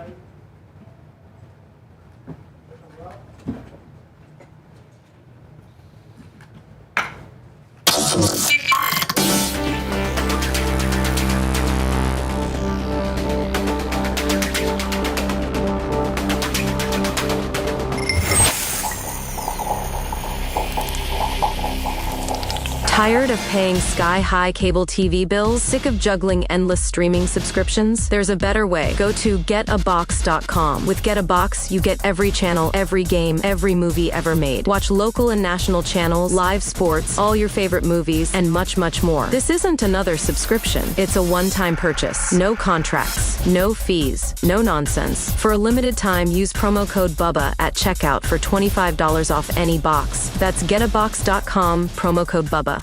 The Bubba the Love Sponge Show, listener supported via PayPal, Venmo, and Cash App, all at the Bubba Army, now returns. The Bubba the Love Sponge Show, Tuttle with us today. I think they're probably a little premature. How many more games do most college teams have left? 4? Yeah, about that. I think most have 4. They're saying week 11, 12-team college football playoffs bracket projection.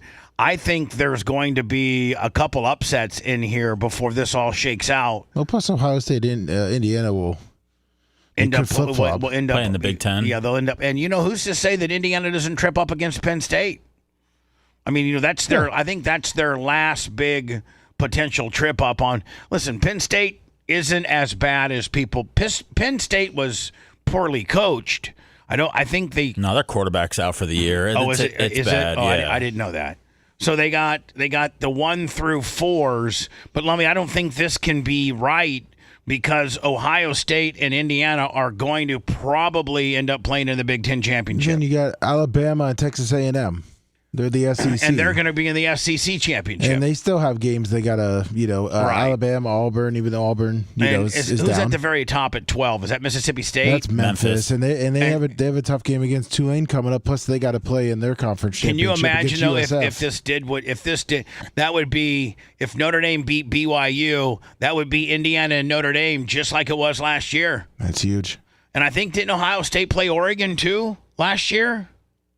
I don't know if they beat it. They ran through everybody. Yeah. Right after everybody said Ryan Day should get fired. Now is Ohio State positioned to run through everybody, or do you think that Indiana could give them a game? 100% Indiana will give them a game and should give them a game. And technically, if you do care about rankings, Indiana should be number 1 and Ohio State should be number 2. The way Indiana is handling everybody, they are beating them, by 40 every game. Hi, who's this? Hey, Bubba, it's Bob. Hey, Bob. Hey, Shannon a couple days ago played a best of. It was post your MJ trial, which was Melanie Michael in MJ's studio, just absolutely shredding him, which was awesome. But it got me to thinking, do you think there's any chance you could ever have one of your podcast sit downs with him and dig into how you guys were running back in the 90s and stuff? With who? MJ. No. No. You guys were legends. I just thought that would be an legends. We were legends. Hold on, we were legends. He was doing top 40, still playing 5 to 7 songs an hour. I was long form monologue radio. I didn't play music. I'm just talking ratings and all that. No, I know. You guys are different. I mean, we're in a way different category. Then when he tried to do the full blown talk show where he had the Todd Schnitt show, that never panned out for him. He was trying to be the next Glenn Beck. And that never panned out. That never panned out for him. So he's honest to God. He is the epitome of a goddamn zookeeper. He really is. And you know what? Okay. And he's over there at Q105, supposedly killing it, which just goes to show you that people in Tampa still do want some of the people that they grew up with to be their radio hosts. And it's absolutely. In my opinion, it's absolutely a shame that I can't get a Beasley or iHeart interested in putting my show back on because of whatever bad rap I have. I think I've paid my penalty in what I did wrong and what I've done wrong. And if they would put me back on a big like 98 Rock, or I don't know where I don't think Beasley even has a spot for me anymore. So.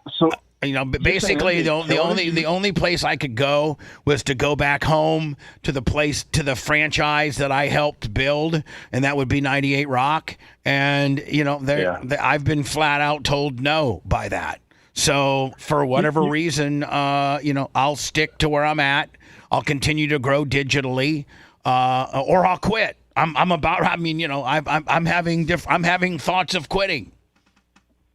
You're saying that he's getting decent ratings over there? Yeah, he's getting pretty good ratings. No competition. I mean, you got Orlando, Mike Calta, and MJ, and AJ and Crash. You got four. He's playing a lot of music. The music's giving the ratings, not him. So you got 4 personalities, and then I think DAE's got a decent personality with regard to. That's who I would be listening to if I wasn't listening to AM 820 or 98.3 terrestrially in Tampa or 96.7 in Hillsboro. I'd probably be listening to the sports station DAE. No, Pat and Aaron. Yeah. Probably listen to those guys. So but I'll never get that opportunity because for whatever reason I'm blackballed with iHeart as well. And with one of the big scandals that I really can't talk about. I just want people. I want people to know this, and that's that's the cheating gimmick. Okay, I just want people to know this. That was settled. I was ready to go to trial with that. And that's settled. And so form your own opinion on that. That's all I'm going to say. That was settled. And I was ready to go to trial. So as much as people think I did one thing or another, just if you know anything about anything, just listen to what I said. That was settled. and I was ready to go to trial. So form your own opinion. Okay. Yeah. Form your own opinion. All right, man. I appreciate you. Thank you. Yep. 813-90-BUBBA, 813-902-8222. Hello.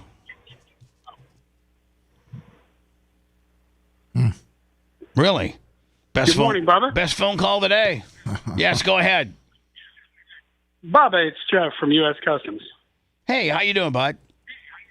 Good. Listen, I wanted to take a moment to apologize to you. I don't know whether you got that message I sent you on the computer, but your card, your new banners, and everything are sitting in your office at the track.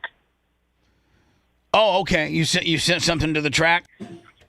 No, what happened was Mrs. Gimmick had that spinal surgery. Right. And I've just been taking care of her. I forgot I even had it in the car. So I was driving back from Pensacola after seeing my new grandbaby. And made a long story short, we were going by the track, and the mowing guy was there. The guy looks like Grizzly Adams. Right. And he locked it up in your office for you. Fantastic. Well, thank you. I'm going to be up there on Saturday. And so, by the way, will Lummy this Saturday at Bubba Raceway Park, Ocala Speedway. Lummy, the absolute most well-attended event that we do. I mean, super excited. It does better than the Lucas, super late models. It does better than USAC, and we bring them twice a year. And it's the Tour of Destruction. And Lummy has already said, "Can I get 3 tickets? Because my son loves that stuff more than anything in the world." So this Saturday, I think they're damn near sold out. They've not even asked me really to advertise it much but I think there might be some tickets still available if you go to our Facebook and our OcalaSpeedway.com or OcalaRaceway.com, whatever. I think actually, Lummy, I think you can just go to tourofdestruction.com. Yeah, they have that. Yeah, go to tour. Go to tour. Hold on. Shut up for a second, Jeff from Customs. God Almighty, I'm sorry. Yeah. You go to tourofdestruction.com. I think they're at the Freedom Factory, Lummy, on Friday, and then they come down to my place on Saturday. Yes. I'll be there on Saturday, and Jeff, I will get your card, and I thank you in advance, my friend. Yeah, I just want to let you know there's a different kind of banner in there because you asked me about where I found the other one with your picture on it. Yeah. There's another kind of banner. It says Bubba Hulkamania Army on it. So I grabbed that one for you. Where did you get that one? It was right up there by you again at one of those antique shops. Really? Yeah, you'll see it. It's in a little pouch. But that one's Jeff, in there. Jeff, Green Bay Packers Wheaties box. I do got to tell you, thank you for your gift, and you continue to give me great gifts. But you're a nice man. But hold on, you come up with some of the coolest, like out of the box type gifts. Thank you so much, buddy. I appreciate that.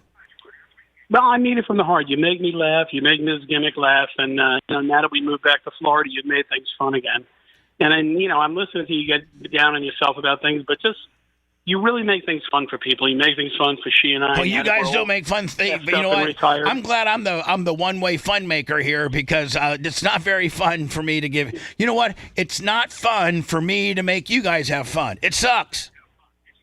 Well, I'm sorry about that, but at least you'll enjoy the Wheaties box with the Green Bay Packers on it. I appreciate that, man, and I look forward to seeing you soon, my friend.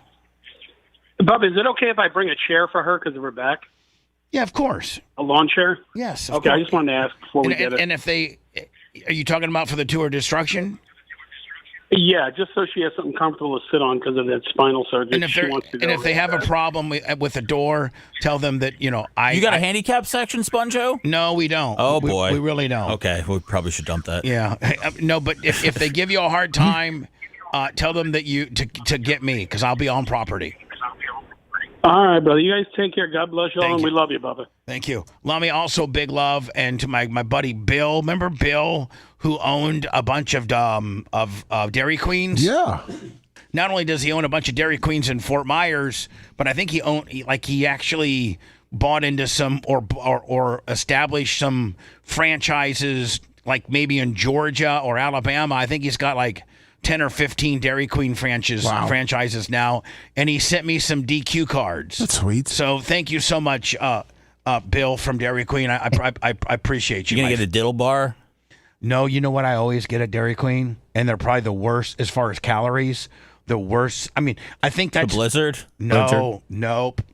Let me see if you guys can guess. Cheese curds? No, hold on. Let me sorry. find. Gotta get the sound effects. Seth, what was your first? What does Bubba? We're playing a new game, ladies and gentlemen, because Bubba's a thin-skinned pussy, and he can't take any criticism. So we're going to talk about what his goddamn favorite thing at DQ is. Seth, your guest. I'm going to guess salad with no dressing. Healthy man. Tuttle, over to you. I've actually talked about it before, and don't look at chat because they've already nailed it. So please do not look at chat. There's this one thing that I absolutely like, and you said what? I know it's not going to be it, but I'm going to say banana split. One Warren Garrison. I was going to go cheese curds. Macho Man, would you like to get on What Does Bubba Like from Dairy Queen? Because he's so thin-skinned that everybody has to kiss his fat ass. Just Hello. the fudge syrup. Just suck it down. No, I don't stick my mouth underneath the fudge syrup dispenser and just tell them to smash the button. I'm not quite that much. Listen, I know it's against health regulations, but can I come into the actual facility and I position my little fat gorilla head underneath the hot fudge dispenser and you just smash the machine? Macho. That's everybody's dream, though. It's to get into like a soft serve machine or something like that. Oh, yeah, and just to suck it down. My favorite is actually the peanut butter parfait. Oh, that's oh my God! And could you look up at the caloric intake? I think if you eat 710. That's it. Yeah, I could eat 3 of them. Thanks. 17 grams of protein. 17 grams of how many grams of fat? 31, but that's whatever. They're only 710 calories. That's not bad for a lot of times. 95 grams of carbs. A lot of times I'll get fancy when I go to Dairy Queen. I'd be like, listen, I know this is a pain in the ass, but I like to have a peanut butter parfait. But can you do the first layer of chocolate, and then the second layer of caramel, and then the third layer of both caramel and chocolate, and then I'll give them like a $5 tip. That might change the calories a little bit. Oh, really? Yeah. Is caramel more than the hot chocolate? Well, it just adds because you put both of them in there at the end. I think they're both not good for you, and they're both very high in calories. Now, this next report, I hope I don't get in trouble because my sister listens to the show. My sister's my absolute angel. One of the reasons I might be able to quit was because her and I actually had a conversation. I've been struggling with some things for a while, and I had an opportunity to spend some alone time with my mom and my sister this past weekend, and and my sister's husband was there, and Merch Crick was there, and then a good friend of the family's, Joe Kralis, was there. And me and my mom and sister went out into the back porch and kind of did like a little talk. And my sister's like, listen, she always calls me Boo. She's like, listen, Boo, because I was kind of getting into what's been bugging me lately, and there's just been some stuff that and none of you guys even know. Like I've not shared what's been bugging me lately with Seth or Lummy or Macho Man or anything, and realistically, I tell you guys everything. I would say, and I've become closer to Seth than we've ever become. Like I think Seth and I are more closer personally than we've ever been with regards to not talking about the show, but talking about life. On the new Blitz.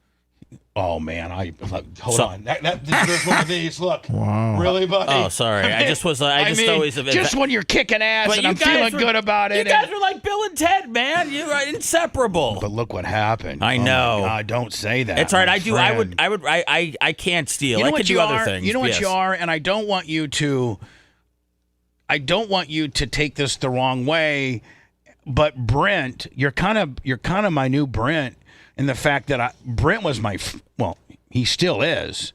I would offer Brent. I offered Brent a full-time slot back after he left Howard and came back here and was going to do like a Twitch channel and you don't understand what poor Brent has been through. Do you know why the reason why Brent wouldn't come back on the show? I offered him a full-time slot before I even hired Anna. I offered Brent a full-time slot, and the trolls on Reddit got him so freaked out and did him so dirty, they swatted his apartment 3 times. I'm talking about him and his wife at their apartment and St. Pete SWAT coming and damn near knocking your door down. Do you know how bad that is? Do you know how horrible that is? Well, he also had, he had people from the Howard Stern universe too. It wasn't just, people that hated him from this show. I mean, there was a lot of people that, and they did stuff to Brent that's next level. As much as things are said about us, some of the things that happen to Brent. Oh my God.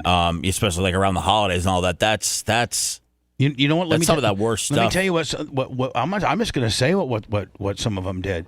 Some of them found Caitlin's parents' information and then made this Christmas card of, now she's in porn. She's in porn. She has an OnlyFans and all this kind of stuff. But, her mom and dad know that, but they don't go and look at it. They know. They know about it. And they support their daughter and they love their daughter.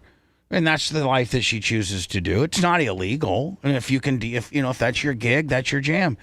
They went and took all these images of her doing porn. I'm talking about like facials and just like the really shocking stuff.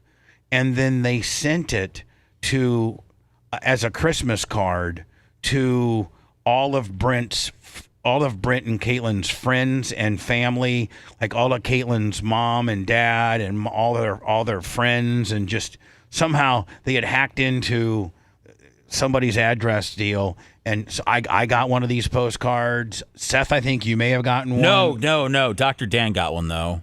Dr. Dan got one, and it was they made the postcard from Caitlin's mom and dad. Happy, Merry Christmas from whatever Caitlin's mom and dad's names are.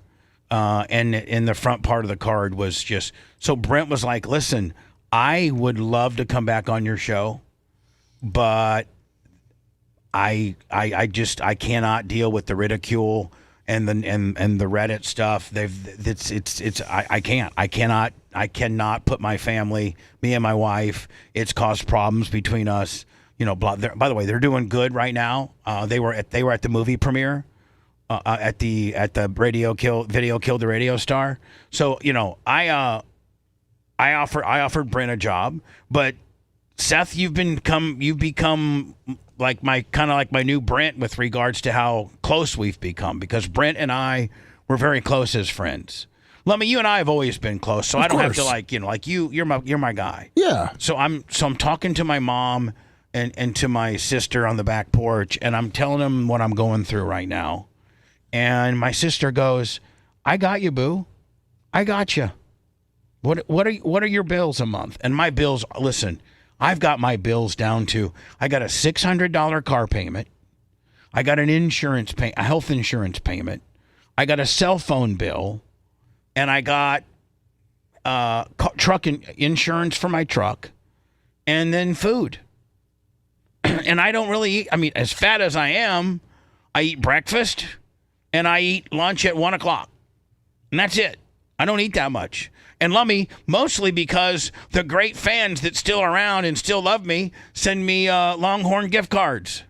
Which, you know what, Lummy, I might switch it up a little bit. I've had so much.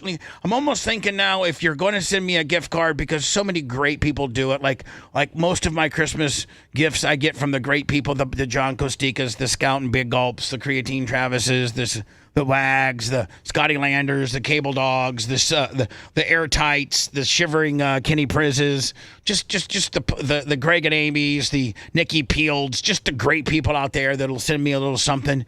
Let me. I may change it to like the Bloomin' brands. Oh, okay. Because I might switch it up to Outback. Yeah, Olive Garden. Just to let you know, if you're ever in a bad spot and you need some cash, Colton will buy those gift cards 50 cents on the dollar for you. So my sister's like, I got you. I literally, by the way, you can start getting Social Security at 62. I think they take, and when they determine your Social Security amount, they take your top 35 earning years. Oh, you're going to be. And so, I had some really good years. and not like at 98 Rock when I was making $650 there, and I didn't have to pay my guys. I was before I splintered off to be my own entity, and they just pay me and then I divvy it out to the guys. I was making $650 there. I mean, my best year at the Power Pig was $250. That might be one of my lower years. So I'm not trying to brag or not, but I'm going to get when I finally get Social Security, I'm going to get a pretty good amount. I think I'm going to get like $2,100. Nice.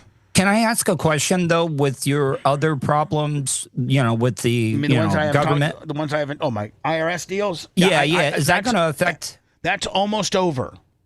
Okay. I didn't know if that would affect your social. Well, it could if I don't have it settled in the next 3 years, but it's going to be settled here probably in the next 6 months. I actually, that's one of the things I'm struggling with, but I'm struggling with some other stuff too. So I talked to my sister, and she's like, I got you, boo. Just put your, retain. I'd probably have to let you go. Yeah. And just hire Macho Man, or let Macho Man go and just hire you and Gary. I don't know. I don't want to do any of this. I don't even know why I'm talking about it. But my sister said, if you can't take it anymore and you don't want to do this anymore, then I got you. You can, be a salesperson for my company, work from home, literally work 4 hours a day, noon to 4, and make probably 3 times what you're making now with no headaches and not having to read forums of how stupid you are and, and just, that you're this and that you're that. So I do have an exit plan, but let me, I would like to, go to BARP this year. Then after BARP, really, really, really concentrate on getting the new studios done, trying out the new studios, seeing how that feels, how that looks, how the fans like it, how we like it, and then determining if I want to go another 5 or 6 years or not. I can break my lease. In fact, I actually got a hold of the landlord yesterday on the Strip Mall Studios. It's a 6-month penalty. Our rent's $2,200 a month. That's it. 6-month penalty. My sister write me a check right now for that. So anyway. Does she just have you, Boo, or does she have the other Boos that work on the show too? Are you applying to be a Boo? I just would like. She's called me Boo from time to time, and I'm willing to put in a hard 4 hours a day. Oh, I'm gonna tell you right now, Seth. I'm telling you right now. I'm not kidding you. If you really wanted a second job, she could train you to do what they do over there, and you could easily, in 4 hours a day, easily make $100,000. I'm talking easily. Well, yeah. Why would I not want to do that? Well, I'm just telling you. You might want to talk to her. You might want to say, "Hey, Tara, I heard you're taking care of your boos, and you've called me Boo, a few times. So how about that 4-hour Willie, noon to 4? How about it? I can still break cards at 5 o'clock. I got a Star Wars break at 5, but I got to do my nurse solicitation Willie from noon to 4. But I'm making $450,000 a year. Woo! Not having to live in an extended stay in Orlando and disrupt my family. No. There was a nice lady there when I used to come in at the end of work every night, and she'd always ask me how I was doing, if I was getting some sleep. I miss her. You just miss people checking on you and caring about you is all that you do. I just miss the little older lady that works at an extended stay overnight. Seth, are you getting some sleep, sweetie? You want me to? No. There was no sweetie. It was really nothing. She just was. It was just another human just showing empathy or whatever it is. So yeah. It was nice. So anyway, Lamia, nice. I'm going through a really tough time in my life. I'm not going to lead to any hints as to what it is. But it could end with all of us being homeless, and you get $2,200 a month. But here's the thing. Here's the thing. Will every one of you guys promise me and judge me by how I am now as you're gainfully employed, and I'm trying my best to get, I've talked to every full-timer here and said that when we go to the new studios, I'm going to be saving some money and I'm going to give everybody a raise. Everybody's going to get a raise, a pretty decent raise. And that could be as early as next March or as late as next November. It could be 6 months from now, or it could be a year from now. But I'm going to give the new studios, Lummy, I'm at least going to give them a year before I determine whether I want to continue on. But everybody's going to get a raise. So can you judge me for that and how much I care about you? And if there does come a time where I do want to quit and I only need one of you, and that one is either going to be it's between. Is that going to be your final bit? Is making having everybody duel it out to be who's going to be like your a Hunger employee? Games? No, like a Hunger Games. It's either it's really one of three people. It's either Gary Cantrell, Macho Man, or Lummy.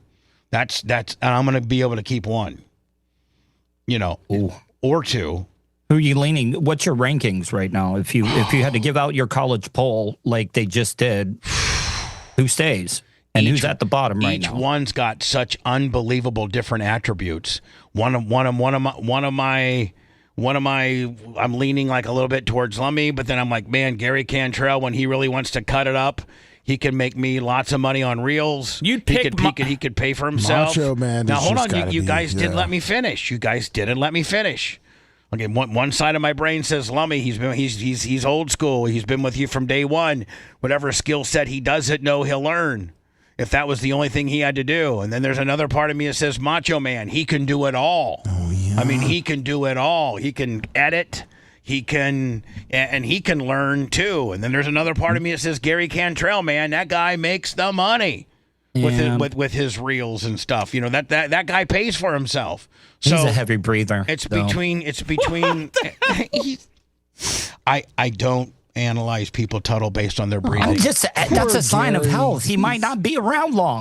So will you promise me, Seth? Because you would be the first to go.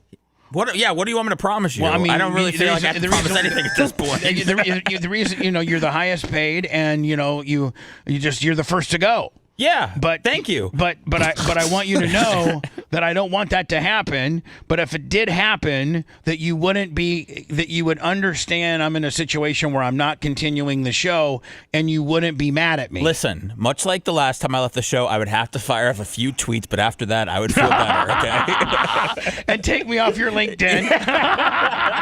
Want to listen to the show on demand and on the go? Enlist today at BubbaArmyHQ.com. Sign up and start listening. The Bubba the Love Sponge Show will be back after this.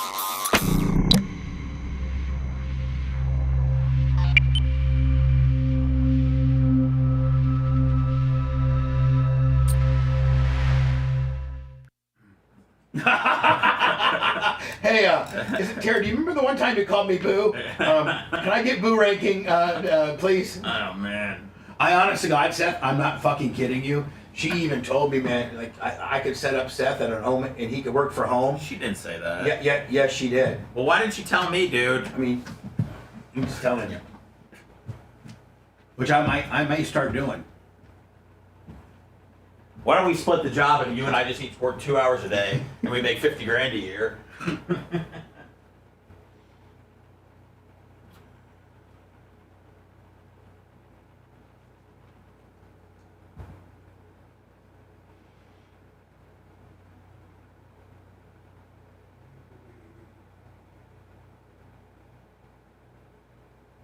Remember, guys, Christmas cards. Give me, I'm going to switch it to Longhorn to the Bloomin' brands. Yeah, Bloomin' brands. Because I can get fish. Yeah, but so, if anybody I'm completely switching it. Okay. Bloomin' brand. I want a Longhorn Bloomin' brand.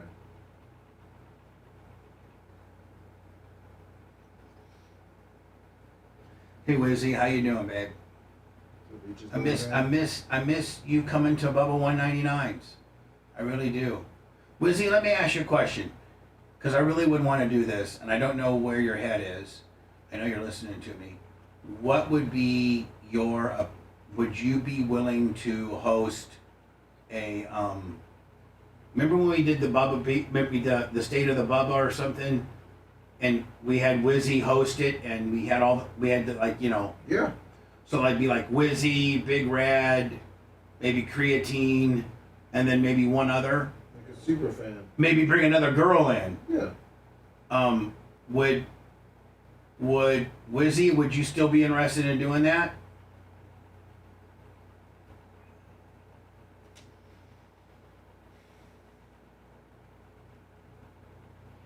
So, Dan Wolfgang, is there a max on Social Security? Because I feel as if I might be at the high. Maybe I don't understand how it works. Maybe you can give me a better explanation. Because my sister said I would get like $2,200 a month.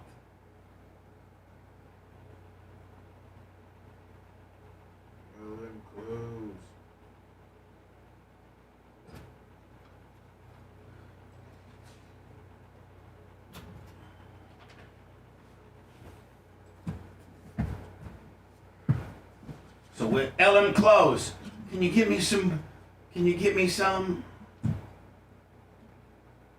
All right, thank you, Izzy. LM Close, I need some of those Tommy Bahama shorts. I know you've talked to Erica. Yeah, but I think SSI Rupert Lips is disability and mine's just Social Security. Hey Alexa, what's the highest amount of Social Security you can get when you retire?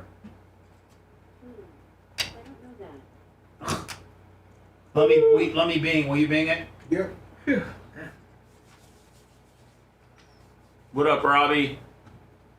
Hope you're good, man.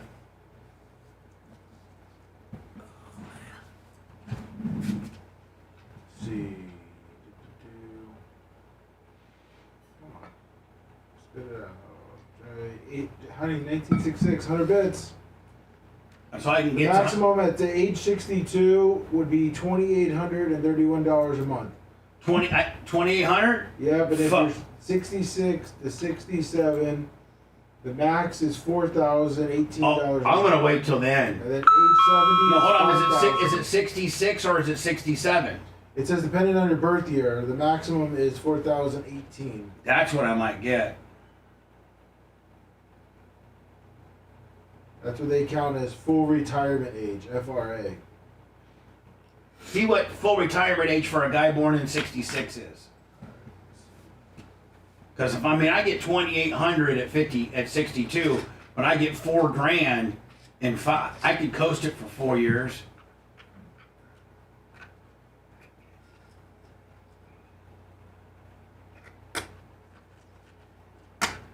It would be $4,000. You'd be $4,018.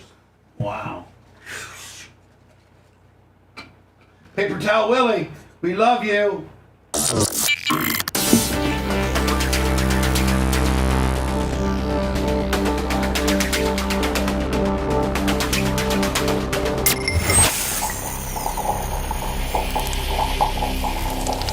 Every homeowner deserves a roofer who puts people first. Fourth Gen Roofing provides roof repair, maintenance, and installation services throughout the greater Tampa Bay area of Florida with a commitment to personal service, expert craftsmanship, and the experience only years in the field can bring. Our team focuses on real solutions, personal service, and strong roofs that last. More information, go to fourthgenroofing.com or check their Facebook page at Fourth Gen Roofing.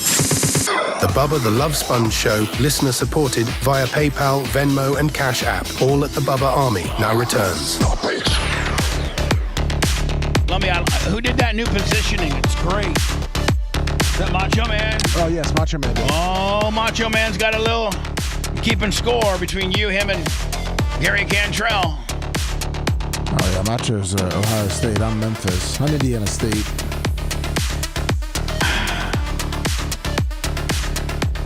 So I'm all about taking care of my friends, and just I really am. You know, Fourth Gen Roofing is a friend deal, and they're killing it. By the way, Fourth Gen Roofing is absolutely killing it. If any of you need a roof or roof repair, I think it's either $100 or $500 off if you mention Bubba Army.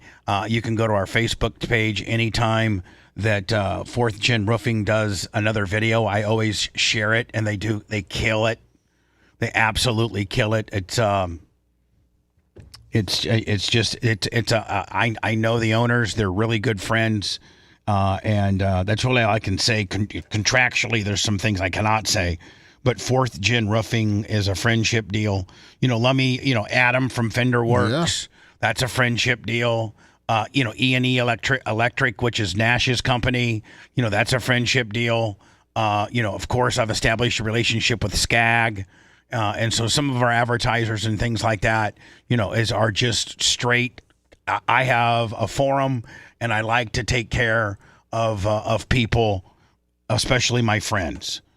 Seth, I've told Seth and Brian that are starting to do this card breaking deal, which I think Seth losing his job in Orlando over this card breaking deal was actually going to end up being a blessing in disguise, because I think we can do it in-house, and Seth can have an additional stream of income while keeping it in-house, not having to move his family to Orlando, which makes Elise and Larry a lot happy so they can see Sammy more often. It's just a win-win to keep Seth here locally. And so we're trying, I told, Brian if he needed an investor or something like that between me and my sister or whatever. And so they're trying to do, I think Brian's trying to do it right now without that. Yeah. But I think he very well can. But I've offered to help, as you know, Seth. So we let me, like, for instance, our buddy Travis from Semi Auto Glass. That's one of our boys. A Todd from Steps Towing. That's one of our boys. Average Joe just texted me and said that 4th Gen is actually doing his roof at his rental. Do we have an Average Joe commercial? Yes, we do. Okay, Average Joe. That's one of our friend. Morgan Exteriors. Although they're actually spending money with us. That's a friend deal. Big Gus Tractors. They're a huge client for Florida Man Radio, and they spend money. So that's a paid gig. Aqua Beato used to have studio sponsorship, but they're gotten a little bad on paying their bills. Uh-oh. So we had to pull them. Hope they step up. They will, they said. Power Screen of Florida, my boy Matt and Raffy. That's a major corporation, but it's a friendship deal as well. Where they help me out with the track. And so a good friend of mine, which you guys may have heard me talk about for years.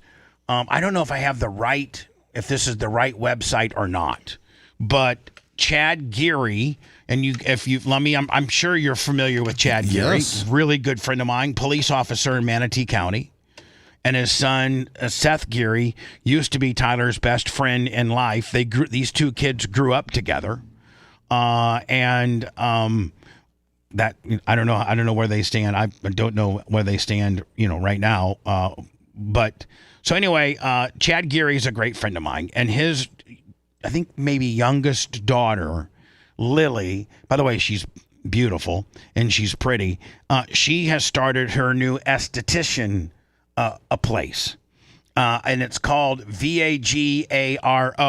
Now, this isn't Lummy. I don't know if this is. I don't think this is her website. I don't think this is her website. This looks like where you can search. That's a salon software. Right. She started. Where's it at? Do you know? It's in Bradenton. Okay. So it's called. I think it's called Lily LILY Income LY. Okay, LILY and Company, which would just be CO Aesthetics LLC. And I think it's called, and of course I'm messing this all up because I'm looking at my phone and I should have sent it to Lummy. It's called Lily and Company Aesthetics. And I think that they do facials. Lummy, I'm sure you'll find it for me. Yeah. And so Chad Geary gets a hold of me yesterday and say, hey, listen, Lily is starting her new aesthetics, facial, those type of deal, new company. She's saved. She went to college for all this, and she's been saving, and she finally has, I think, a brick and mortar place in Bradenton. When you send it to me, let me know. Well, I'm not sure on the website, but I do have at least the location. It looks like. Let me. Yeah. Chad sent me this, and I don't know that I don't. I'm gonna text it to you. Okay. Okay. Because Chad, one thing I think Lily needs to do is I think she needs to make what you sent me a little more user friendly. To me, it just looks like a booking site. That's the only thing I've been able to find so far, and that's what I just sent you. Yeah, I'm so sorry, everybody. Did you send it to me? Yeah, I sent it to you. That's what. Let me see here. Was able to come up. I'm trying to see if they have any social media. Yeah, this is all they got. Yeah. So, Chad, Lily's got to come up with something far better than this. This is just, basically probably just a throw up site to get people interested. But his daughter has started this, and I guess that they have, they do facials and they do all the types of things that girls are into. And so I need to get a little bit more. I guess they got staff. There's Lily. By the way, Lily's very, very pretty. Very, very pretty. And they were going to set this place up in Largo, but Lily was driving from, they live in Bradenton, from Bradenton to Largo to finalize her little shop. I sent you the Facebook. And she got into a horrible car wreck where it crushed her pelvis or something like that. And now she's a little bit freaked out about driving over the bridge. And listen, you can say what you want, but even Seth Kushner is a little bit freaked out of driving over the bridge. It's not the easiest name to give out, but that's their Facebook. All right, this is their Facebook. CO. Chad, we've got to make this a little more user-friendly, my friend, for me to be able to spew this stuff out. But anyway, she's opening up her new company. It's in Bradenton. I'm going to start helping them out advertising. And this is, I guess they do, facial. Book a facial, your skin deserves it. Lily and Company Aesthetics is now located at 101 Manatee Avenue in Bradenton. So there you go. Go their you know what, Lummy? I'll just repost this on our Facebook page. Right? Yeah, that would be the easiest because that was it's right. So they do all types of different before and afters. And maybe our girls, we should send all of our girls in for a facial one day or something like that. There you go.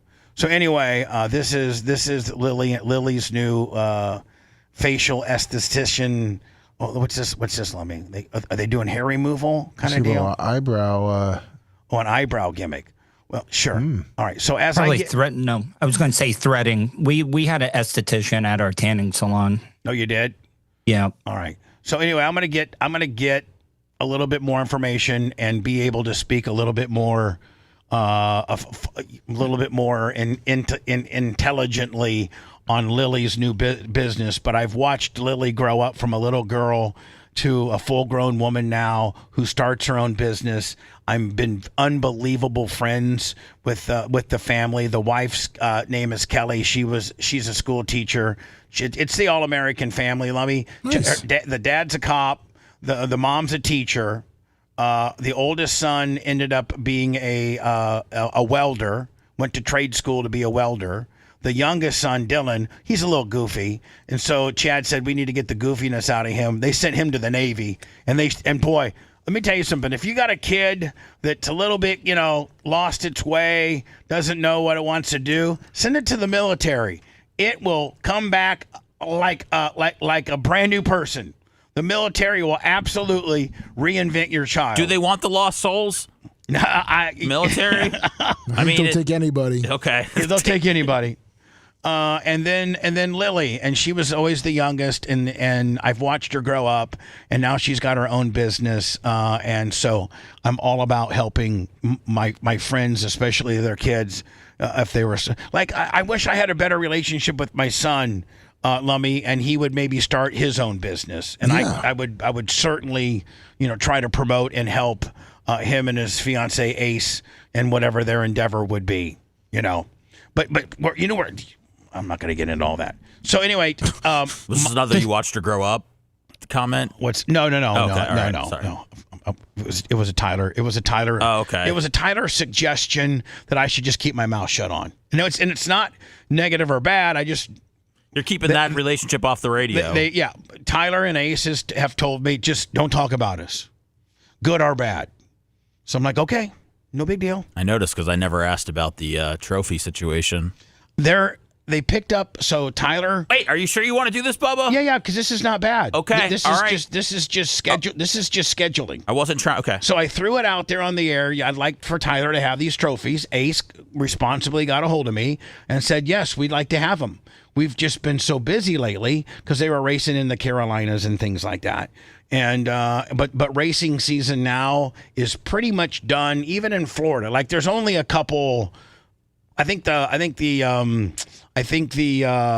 Ruderman Memorial, which is in a couple weeks at Volusia, is like the last race of even in Florida. Oh. Like we're not doing any more races. We're doing Tour of Destruction, one-offs. Until what? January, February? Until February. Okay. So I think most of December and January, Tyler will have available to come pick up the trophies. I think that's what it is. But I did have his 76-inch Stanley National Champion Junior Honda car in storage over at the Merch Cricks. The Merch Cricks sold her house in San Antonio.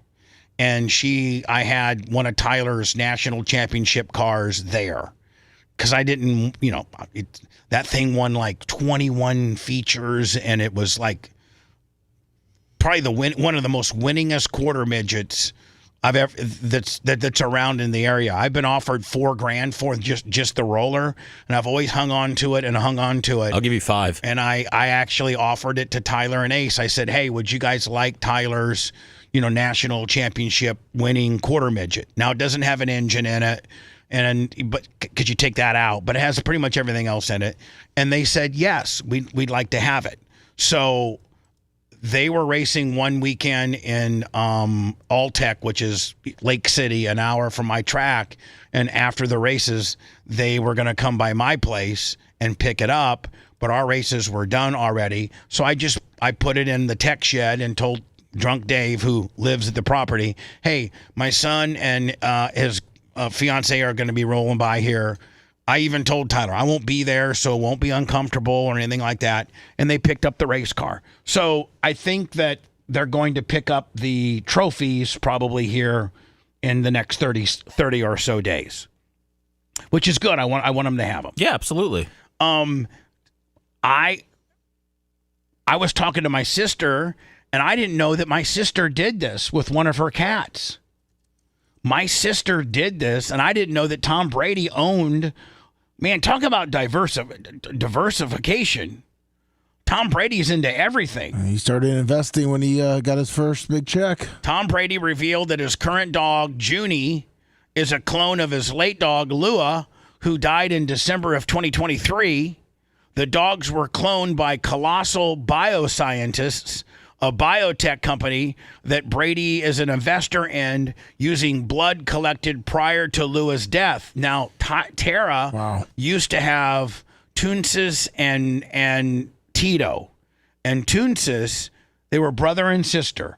And my sister found them one day. She was at a strip mall, like picking up a pizza or something. This is when she was with her. This is when she was with that guy named Chad, even before the filthy Egyptian. And there was these two cats, brother and sister, that were in like a little carrier right outside of the pizza salon. Somebody had abandoned them. It's a cat distribution system. If you notice, nobody ever buys a cat. They don't find one. You're right. They don't. No, who buys a cat? You either got a stray that comes rolling around the house and you domesticate it, take it in, or the only cats that go for money or that people buy are the Munchkin cats. I don't want those. No, they can't hunt. Yeah. So Tara took these two cats in, and Tito is still, I think she's like 18 now, and she's still making it. But my sister has had both of their blood before Toonsis died. She had the veterinarian collect its blood, and you have to send it to this colossal biosciences place for them to preserve it. And I think it's like $1,500 for them just to take your blood and freeze it for in case that you want to clone. But what do they do? They insert what do they do? Do they insert an egg into a dog? I don't know. I don't know how it works. Lummy, do you know how it works? I have no idea. Lummy, can you? I'm gonna try to find it. Can you Google But anyway, yeah. She's told me that when Tito dies, it costs. I heard it was $30,000 a cat. Oh. $30,000 a cat. And so when Tito finally kicks the bucket, Tara's going to spend $60,000 and get a whole nother Tito and Toonsis. That's weird. No, that's pimp. That is pimp. If my sister's running in the same circles as Tom Brady. Oh, it is. That's pimp. But it's not going to be the same cat, though. But it is. It supposedly has a lot of its same personality. And no. I mean, Lummy, can you give me the website of what? There's no real website on it. I'm trying to find a colossal bioscientists, what they actually, promise or offer. How do we know? Tom Brady could be lying about this whole thing. Well, he could be. I mean, we don't know what the hell's happening with his dogs and their cloning. We lie about everything. Yeah, but what I'm saying, though, is it's going to look like your cat, but what if it's Pet Cemetery or something? But Tuttle, I think that the ones that do it, I don't know if Tara used. I sent you I don't know if Tara used Tom Brady's company or not, but the company that Tara used is $30,000 an animal, and do you have to pay a maintenance fee for them to hold it? Yes, every year. No, I think it's like $1,500. Just okay. The one-time fee, and then they freeze it and put it in its little container back in the back, and then if you ever do need it, it's an additional $30,000 for them to take that vial of blood and clone it. Now, Lummy, does this? It's a news story. It talks about what they're doing and how they're bringing back different animals, and they're using it on. Can you imagine if they can clone? Can you imagine if they could? Listen, if they can clone animals, they can clone us. This sucks. But what is? Clone your mom? I might have Janie cakes because I want. When she dies, I want my mom back. Yeah, but what age are you bringing her back? It's not going to be the same. Oh yeah, she'd be a baby. I have to raise my mom. Then that'd be a little weird. Yeah. Hey, mom, baby, you're my mom, even though you're pooping your pants in a bottle. Okay, hear me out. What if I'm going to hear you out. Extinction wasn't forever? A Dallas-based company says it's actually rewriting history one gene at a time. This girl's hot. I'm real thirsty. And tonight we go inside Colossal Bioscience's new headquarters. I think that we kind of accidentally broke the internet with the woolly mouse. Dallas-based biotech company Colossal Biosciences is currently making waves around the world with one bold mission, bringing the extinct back to life. In March, the team created Chip and Dale, the world's first woolly mice, and the first step towards resurrecting the woolly mammoth. Then in April, the dire wolf, unseen for more than 10,000 years, now walking and howling once again. But I sent you the actual website, too. Oh, okay. Just so you can... Should I play that instead of this long 7-minute story? Yeah. Seth, would you take a dire wolf? Yes, I want a dire wolf. But I didn't know they were ever real. No, they were prehistoric. What's a dire wolf? It's a humongous ass wolf from back in the day. That's the last thing you need. So this is so that Bio Colossal whatever bought this company, which is the one that does the pets. All right, cats. Yeah, the whatever. But a clone to me means you're getting the exact same dog that physical you had. copy, though. No, just physical. No, but they say that it has the same traits. Bubba says they'll have the same personality and yeah. They have the same personality and everything. You think it's possible? No, you get your personality from your life experiences, Bubba. Cloning a cat begins with a simple truth. Your cat is one of a kind. Through our precise and proven process, Vigan can help you bring that same companion back to your life. As a genetic twin, sharing the cat's DNA and often the same intelligence, temperament, and appearance. but not the same personality. Well, I think that's what that means. Same intelligence, temperament, and appearance. But I mean, certain breeds have certain temperaments and behaviors. Your veterinarian collects a small tissue sample through a quick, minimally invasive procedure. Our expert team uses these cells to create a genetic twin of your cat through a carefully controlled, patented scientific method. What, just because some guy's looking through some sort of microscope now with the Bunsen burner, all of a sudden I'm going to get my same dog? With some rubber gloves? Come on. Yeah.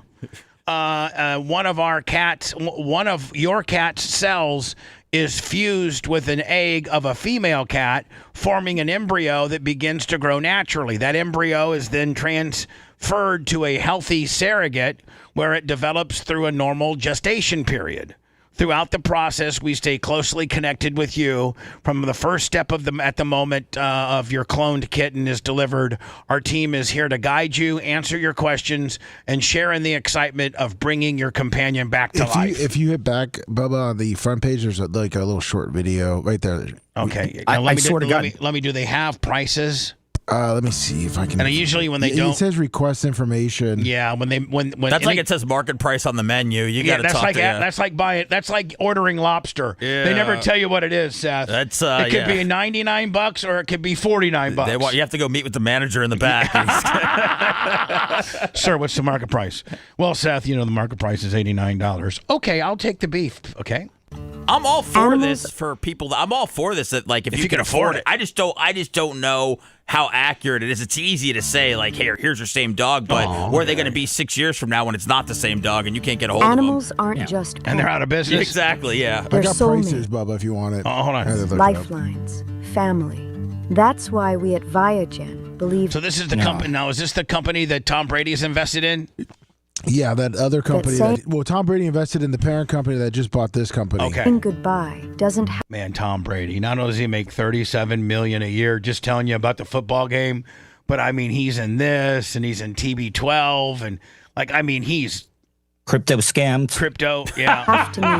Crypto he scams. escaped that one, man. Everybody kind of like Steph Curry. They gave him a pass, did they not? He did kind of. I guess these guys didn't know. They just got offered a bunch of money to do something. I mean, if somebody came to you and said, "Hey, Seth, I'm going to give you $100,000 and say less." Seth says, "I'll do anything." Yeah. Letting go forever. Lemmy, what is? Hey Alexa, what is Tom Brady's net worth? Tom Brady is worth an estimated $300 million US. I thought he'd be worth more than that. It is. Through compassion. I mean, his Fox contracts alone is $400, $375. He'll be worth $1 billion, I think, sooner than later. Yeah. He's got money in a Swiss bank. But isn't Jordan worth more than Oprah? I think Jordan is the highest. Jordan's a few billion. I don't know what Oprah is. I think Jordan's like 3.5. I think Jordan's like high threes, close to 4, and Oprah's like high 2s. You know what I'm saying? Seven took a lot. Genetic preservation and world-leading cloning. She's 3.1. We help you She's 3.1. What's my boy, my MJ? Let's see. Continue the story you thought had ended. It did end. Here's how it works. First, your veterinarian collects a small. How much? 3.8. Yeah, she's 700. She's 700 million more. Is she a poor ass hoe? Yeah. Michael Jordan's worth 700 million more. Small tissue sample through a quick, minimally invasive procedure.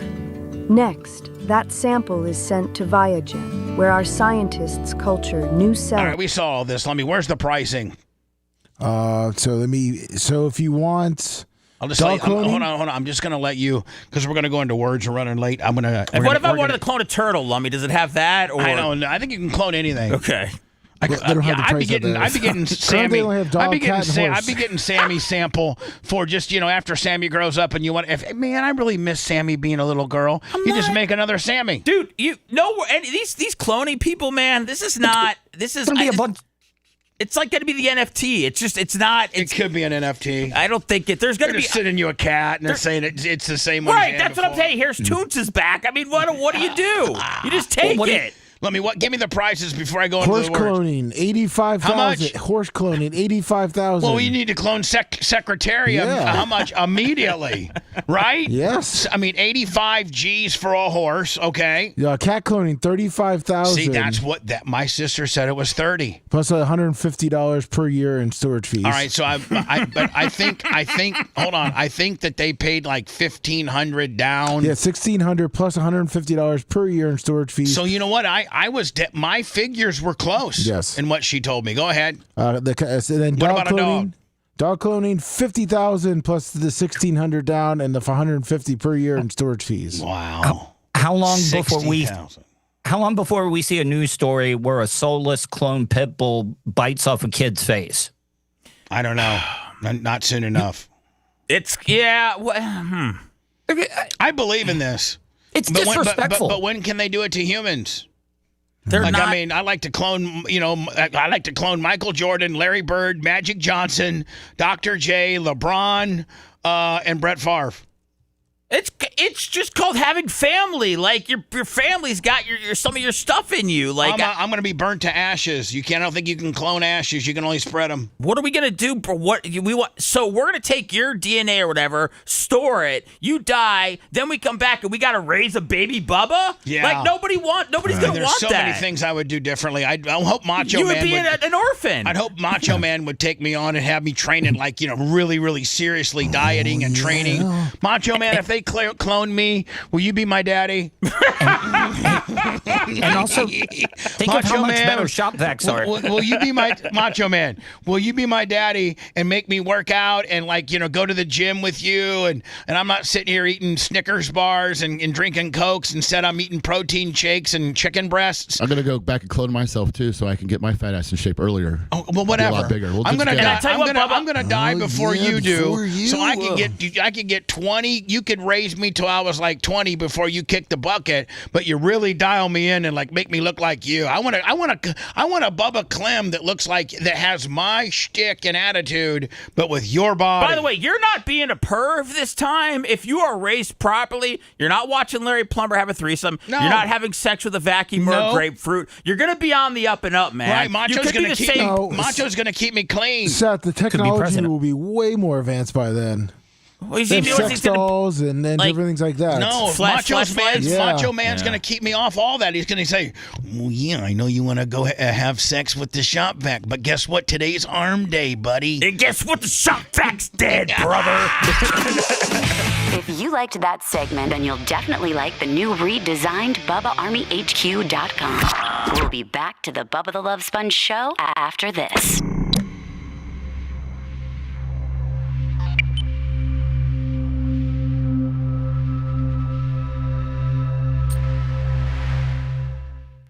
That you guys get for all the years of service.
Tuttle here with a hot mic.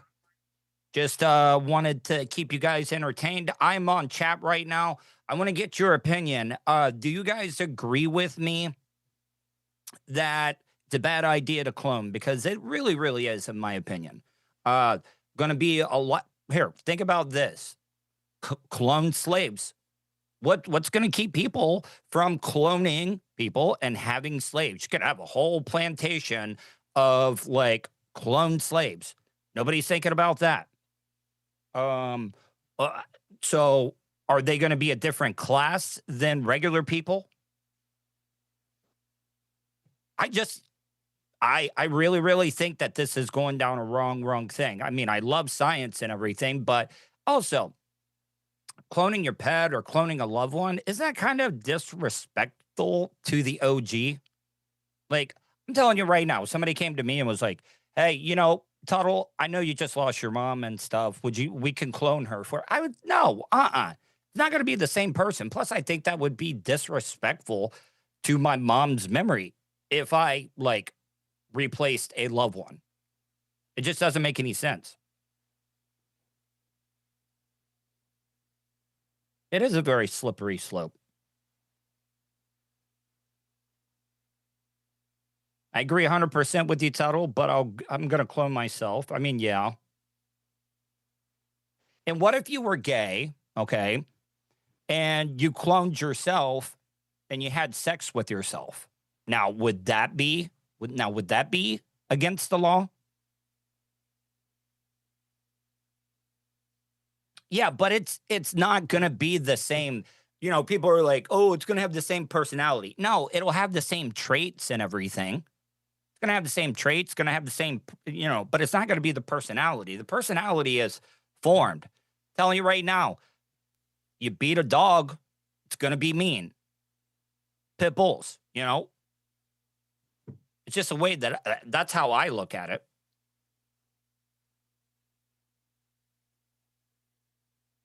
Yeah, nature always finds a way. And what if these clones, we've already dealt with racism and sexism and all that stuff in the United States. What, are we going to start having clone racism and stuff? And then you also know the religious right, the Catholics and everything, they're not going to like this at all. We're already too crowded here.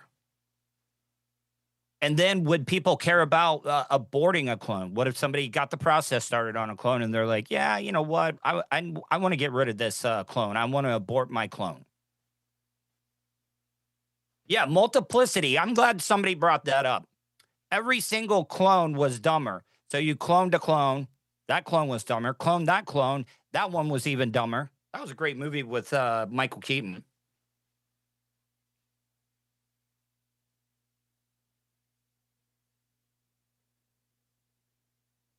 Somebody said, I want to clone Baby Tuttle. I only got one chance at this thing. I pretty much screwed it up. I want my life to be a lesson in history. What to do and not do.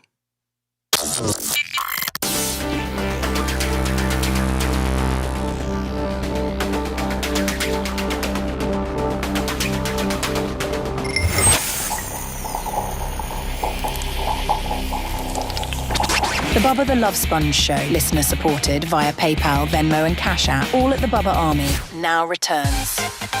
I like that. Thank you, Macho Man. Big story we haven't talked about at all because we've not gotten too newsy. It's been mostly self-absorbed nonsense with us. I'm glad we're not having a meltdown show about the mayor of New York. Yeah, listen, I am so excited about this mayor of New York because I am so excited to see how this works out. And any consolation, I think we all could agree, whether it works or doesn't work. Hey, it's what they wanted. It's what they wanted. But secondly, I think it's going to be fun to be an armchair quarterback on it.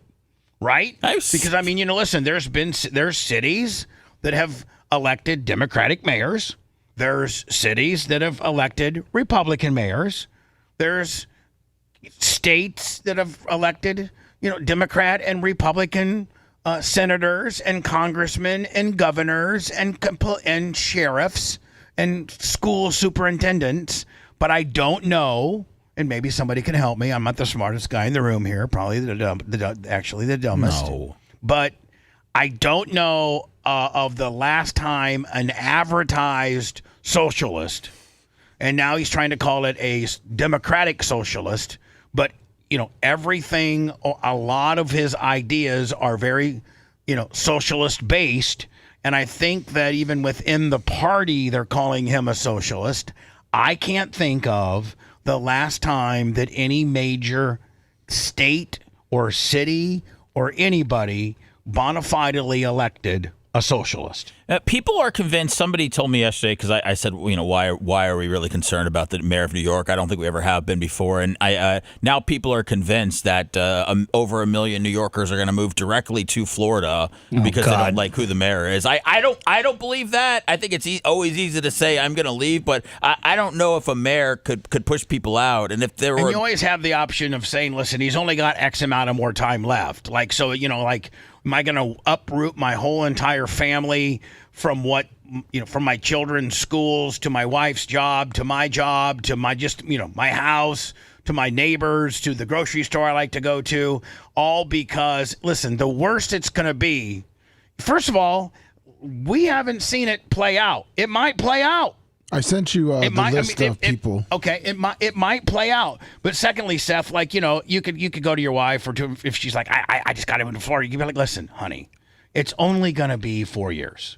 We're not going to go ahead. Can a mayor really wreak that much havoc on I think they can. He really change the fabric and everything of the city? I think about 50% of what he thinks he can. Meaning, I think a lot of what he wants to do, like free buses and stuff, they're gonna be a little tougher to pull off, right? Might be. He may have to get city council approval, but he can do a lot. He can do a lot. A lot of it's with the governor, and I guess people are scared because the governor backed him. Yeah. So the governor seems like she's on his page. So listen. Hockley or something like that. Here's the thing. Yeah.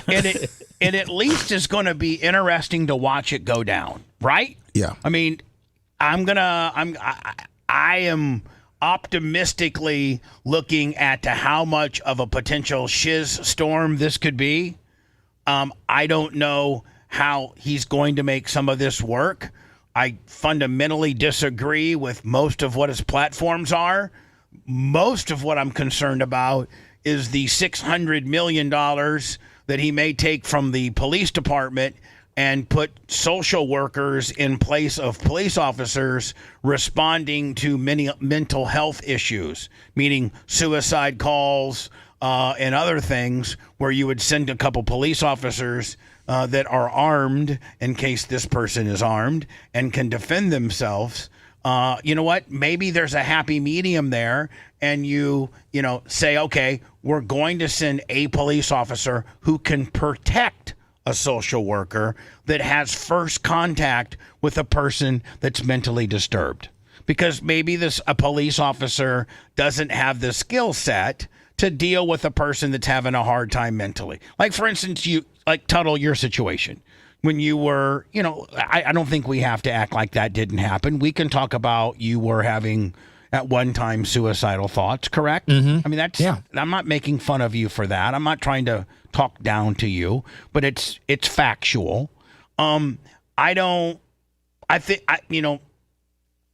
think if somebody would if Lummy was to call the police or something like that, and he was to, you made it, you really didn't even talk about it till you got on the show. Yeah. But had you talked to Lummy about it while you were at Lummy's apartment, I don't know if two Karen social workers would necessarily have been what you needed. I also don't think that maybe two cops would have been what you needed. But a combination of both, a police officer there just to make sure you're not armed and are going to use some form of deadly stuff, with a social worker, and a social worker's trained to talk to you about what you're going through. I think that would be a good combination. Which I think is the best of both worlds. I think at that point you're kind of doing what this mayor wants, and while protecting the professional social worker.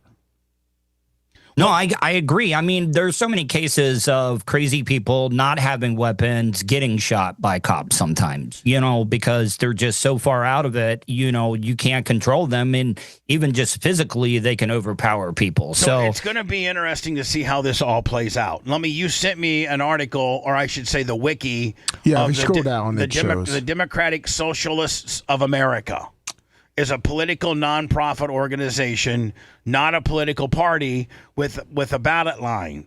Well, that seems like that might have changed with this guy. Well, no, there's been others, like the AOC is in there. Okay, AOC. Like if you scroll down, they show you a list. That's the current, and then there's the former of the House of Representatives, and then below that's the state officials. Okay, so this is federal officials that are currently considering themselves Democratic Socialists? Yeah, DSA. Okay. Greg Castor, he is a representative in Texas, District 35. AOC, District 14 out of New York. And Rashida Tlaib from Michigan. She is a member of what? She's a representative? Yeah, Michigan. Now, these are former, and I don't think we need to get into former. No, and then underneath that state. These are state. I don't think we need to do any of that. That's the Senate, state senators and. Yeah. So there's actually quite a bit of them. Yeah. That are what they call themselves Democratic Socialists. Yes. This will, House of Representatives. Now these are all on the state level, though, right? Yes. Yeah. The federal are the only ones. But see, here's the thing: none of these people, they're just one. Like for instance, AOC. She's one of 463. How many representatives? Yeah. Yeah. Like it's in the floor. A lot. Right. I don't think we have any Democratic Socialists in the Senate. The Senate only being 100 people. I don't think we have anybody in that. So, but there's not anybody. Now, these are mayors here. These are people that actually are in charge of a particular city, and these are people that can get stuff done. And it'd be interesting to see how, because some of them have been around for a couple of years now. Like this Brian, Nowak from New York. He's just the town supervisor. I don't know what that means. I don't know if that means. Well, those you got to get in. Just probably scroll up and look at the county or the commissioners and stuff like that. So Elizabeth Alcantor, she's from Cudahy, and that's in California. She's the mayor. Emma Mulvaney Stanek from Burlington, Vermont, she's the mayor. Larry Algren from Irvine, California, he's the mayor. Just got put in. Eldorado? Eldorado. It's not Eldorado. Where? Eldorado Martinez from Richmond, California, is the mayor. We have one in. Oh, I thought it was in South Florida. It's South Fulton. Khalib Kamala Kamuya. Yeah. South Fulton, Georgia. He's the mayor. Mark Elric from Montgomery County. Who in the hell in Georgia is putting a Democratic Socialist in there? Like, what part of Georgia? This has to be Atlanta, right outside of Atlanta. Yeah, South Fulton. Mark Elric, Montgomery County, Maryland, is the county executive.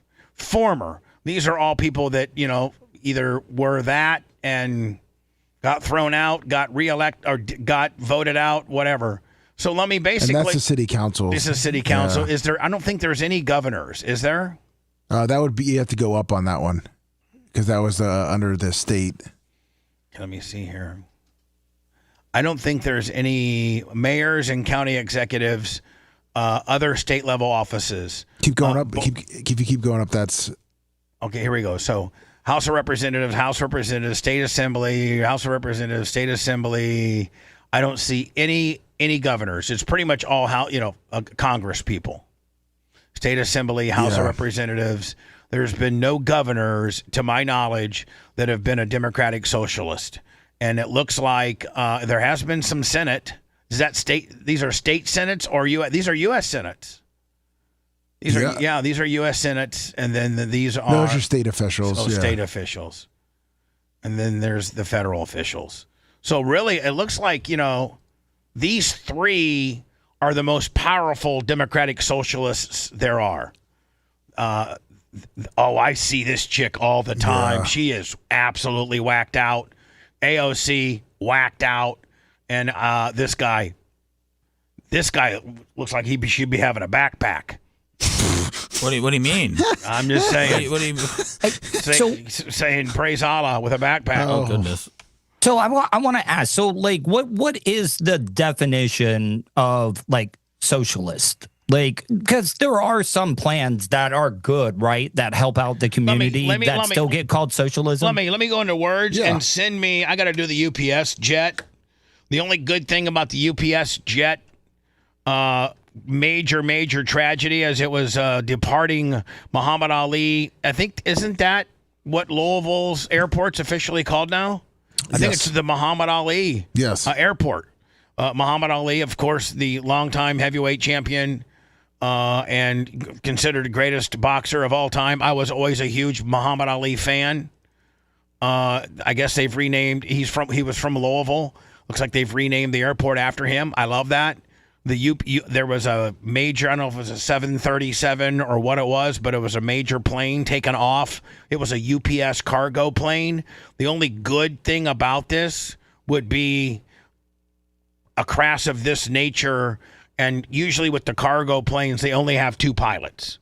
It's cargo with 2 pilots. Can you imagine had this been a 737 with 175 people on board, like most of 737s carry? We were having plane crashes every week for a while, so glad those settled down. Yeah, well, we're having this. This is a catastrophic one. Yeah, it says this was going to Hawaii, so it was full of fuel. Oh man, full of fuel, full load. Have they determined what happened? I think they said something. It was something with the engine caught fire or something like that. So they were so heavy, and they were so loaded down that it probably couldn't climb, and it's called a blue line, and it's how fast you have to be going when airspeed wise to make your wing effective. It was an MD-11. MD-11. And so when I had my twin 414 Cessna, the blue line was like 100 knots or 90 to 100 knots. If you're slower than that, your wing does not work as a wing. It just works as a piece of metal that's being hung on the side of your plane. At over 100 knots, the wing is effective and starts building lift and starts working as a wing. If you go below that, you're literally going to fall out of the sky. Now, if you have altitude, let's say that you're, like 10,000 feet and you have an engine failure. Well, altitude is your friend at that point. You can turn off that motor, but the most critical point of aviation and a plane is takeoff.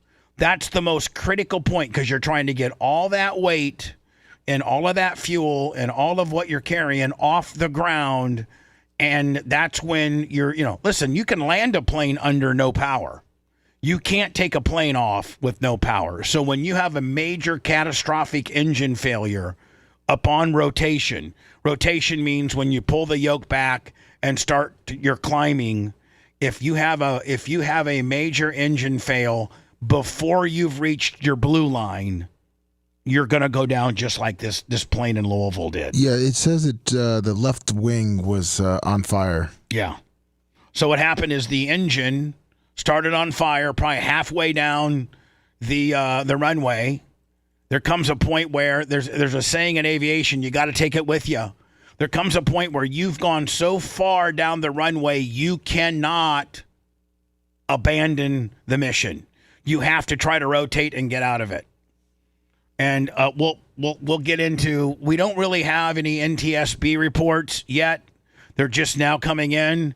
But this happened yesterday afternoon. We do have some amazing footage, very disturbing footage because you got to think that might have had a crew that probably at the excuse me, at the minimum had a crew of 2. 7 are dead, 4 on the ground, and there's some. I think the rest of the crew. 4. They probably had a crew of 3: a navigator, a co-pilot, and a pilot. So 3 on the plane, 4 on the ground. We'll talk about that next. If you want a deep dive into the Bubba the Love Sponge show from the past, go to BubbaArmyHQ.com. We'll be back after these words.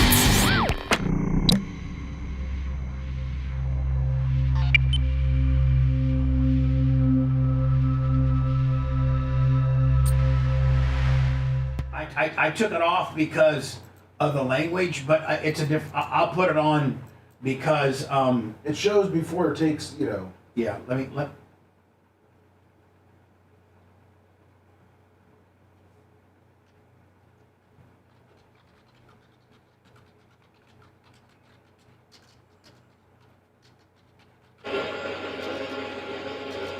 Bro, get the fuck away from here. Like, turn around. Bro, hold on.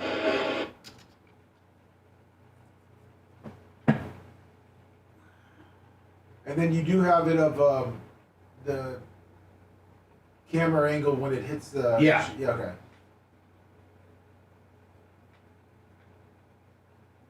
So that's what it looks like in that video that guy did. Like you said, you just got to keep going. It's called taking it with you. You got to take it with you. Looks like he was taking. So it with he him. was going to try to climb out with one motor, and he just had too much fuel and too much cargo, and he didn't get enough airspeed, and his plane at that point.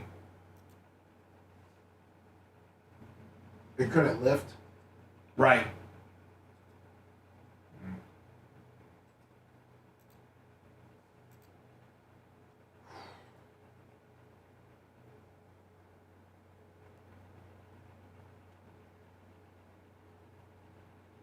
Going 184. No, NTSB. They will act. That is an unbelievable agency. The NTSB is the fucking best. Saying that a flight trainer was going 184 knots at takeoff and only climbed a few hundred feet.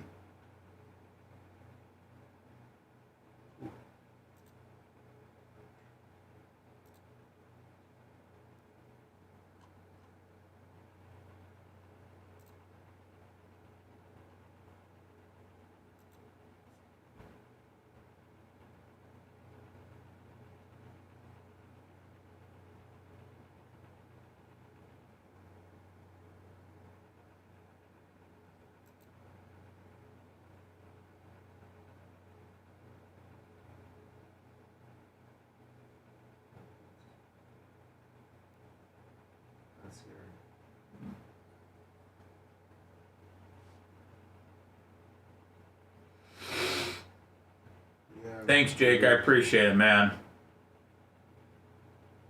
Other than my daughter bawling when she saw me. I like it, Seth. I like it a lot. I appreciate it.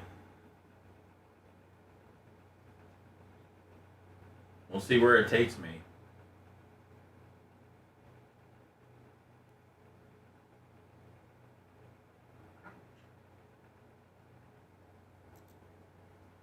But you gotta have to keep up on it. Like, are you gonna grow it out, or are you gonna keep it down? I don't know, man. It's just day by day. I don't have long-term plans about my hair.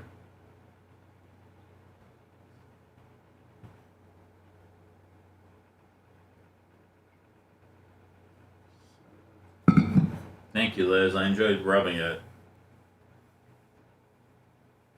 And then finding scabs and picking them off! Little head pimples or something. I don't know. Head pencils? Pimples. I don't know what the... You don't know. I don't know. You mean you sweat, I don't know. I don't fucking know.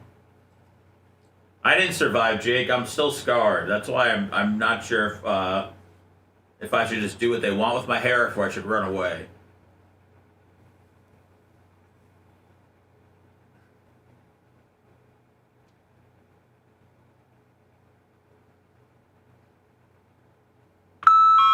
Yeah, I put myself in her shoes, Heather. I felt like a fucking scumbag. I was ready to literally go paste the hair back on my head.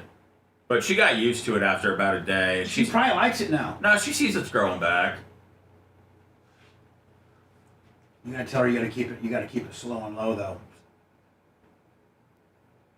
It makes Daddy look so much tougher. Thanks, Felix. I'm pricing out head tattoos right now. You mean Bam Bam Bigelow? Yeah.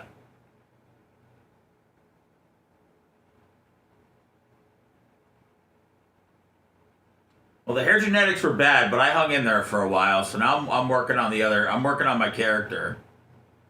I'll take it, Nick.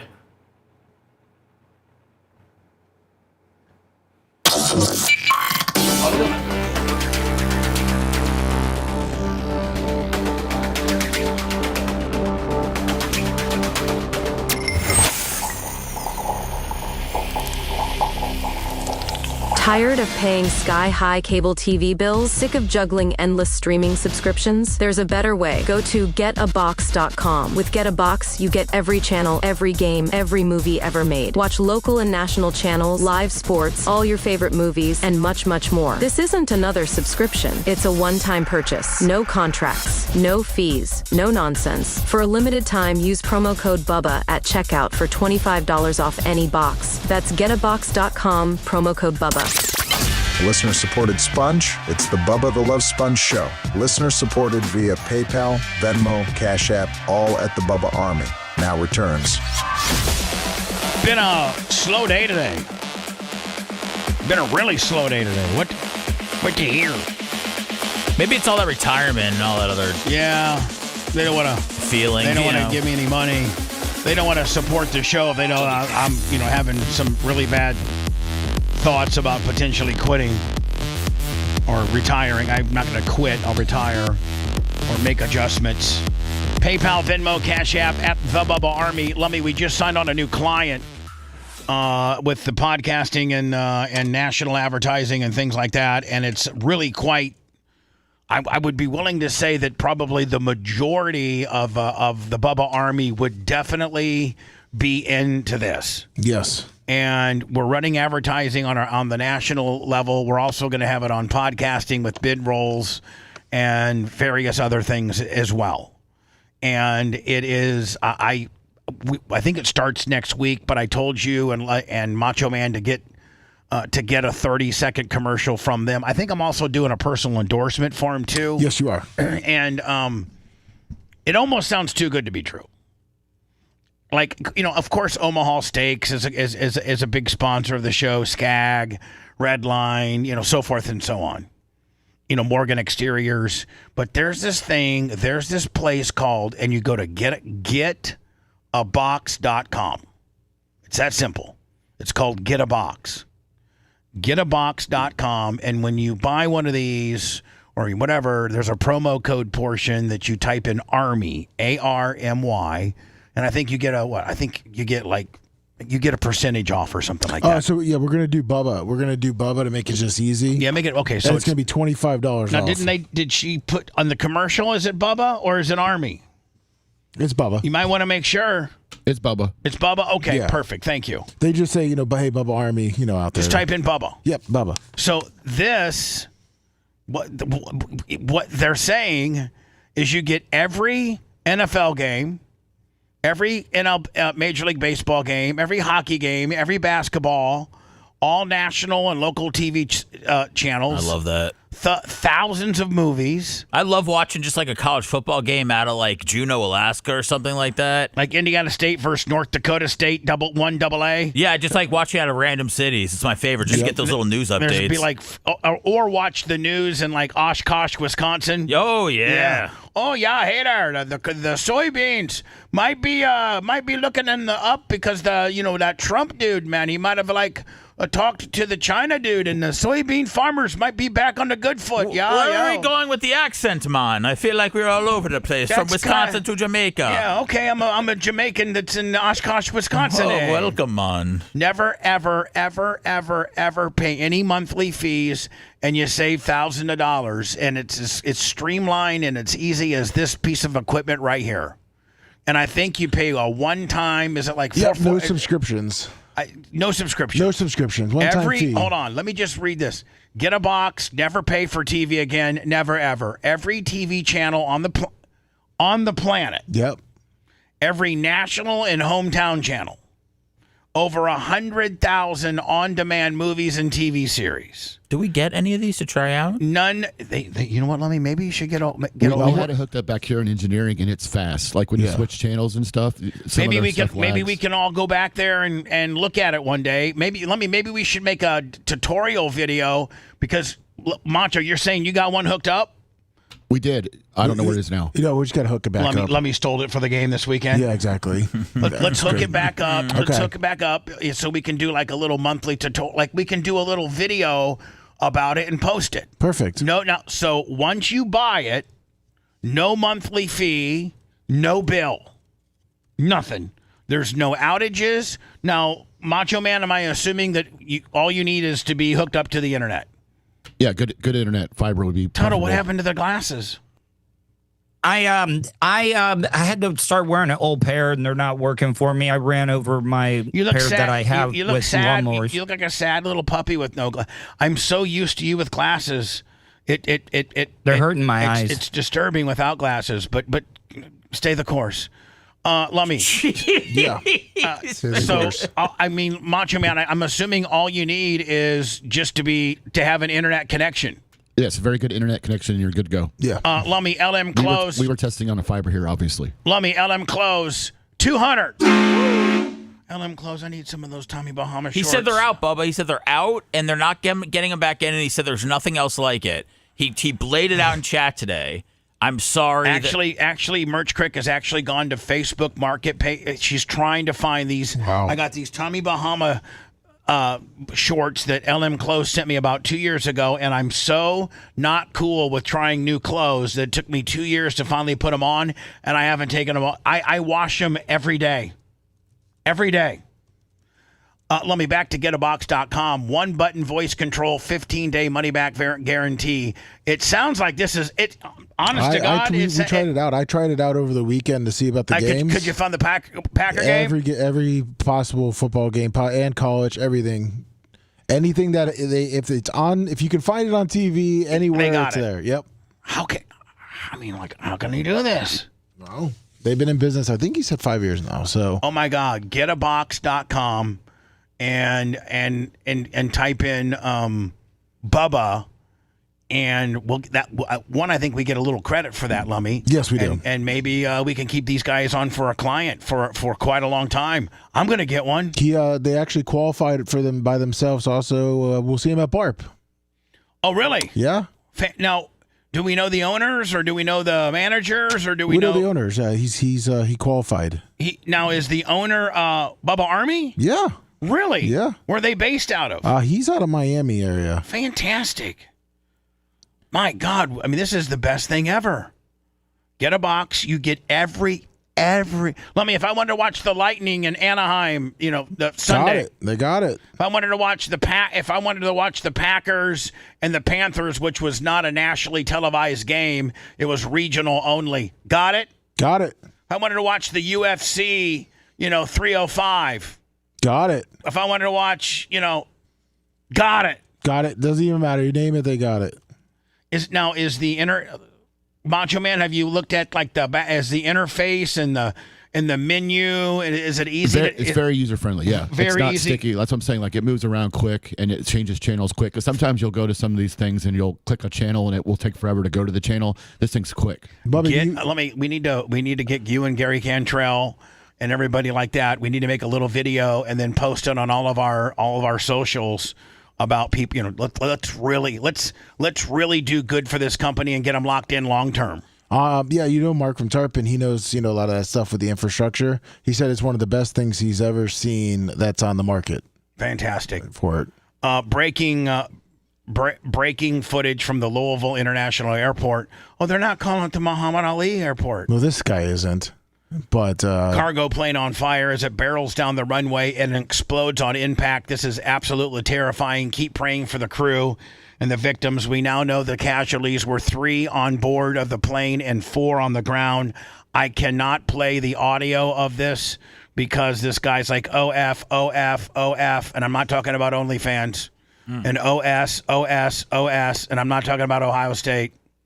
But this is one. So let me. This kind of validates my little bit of knowledge of aviation, and I'm sure that the chat will kill me, but I do have 600 hours right seat on a Cessna 414, so I know a little bit. I know how to do radio calls. I know quite a bit about aviation. Not a lot, but enough to I could fly and land a plane under emergency circumstances, and I could call to the tower. I know how to change frequencies. I know quite a bit. And I know that there comes a point where you're traveling down the runway, and once you've established airspeed and you're over blue line, you're getting towards the end of the runway where you cannot shut that plane down unless you're going to want to barrel through a couple fences and and there comes a point where you got to take the problem with you. And it looks like, Lemmy, that's what this was, is they started rolling down the runway. The engine caught on fire. I'm assuming the captain thought he could rotate it, maintain above blue line, climb out slow, and then circle back around for an approach.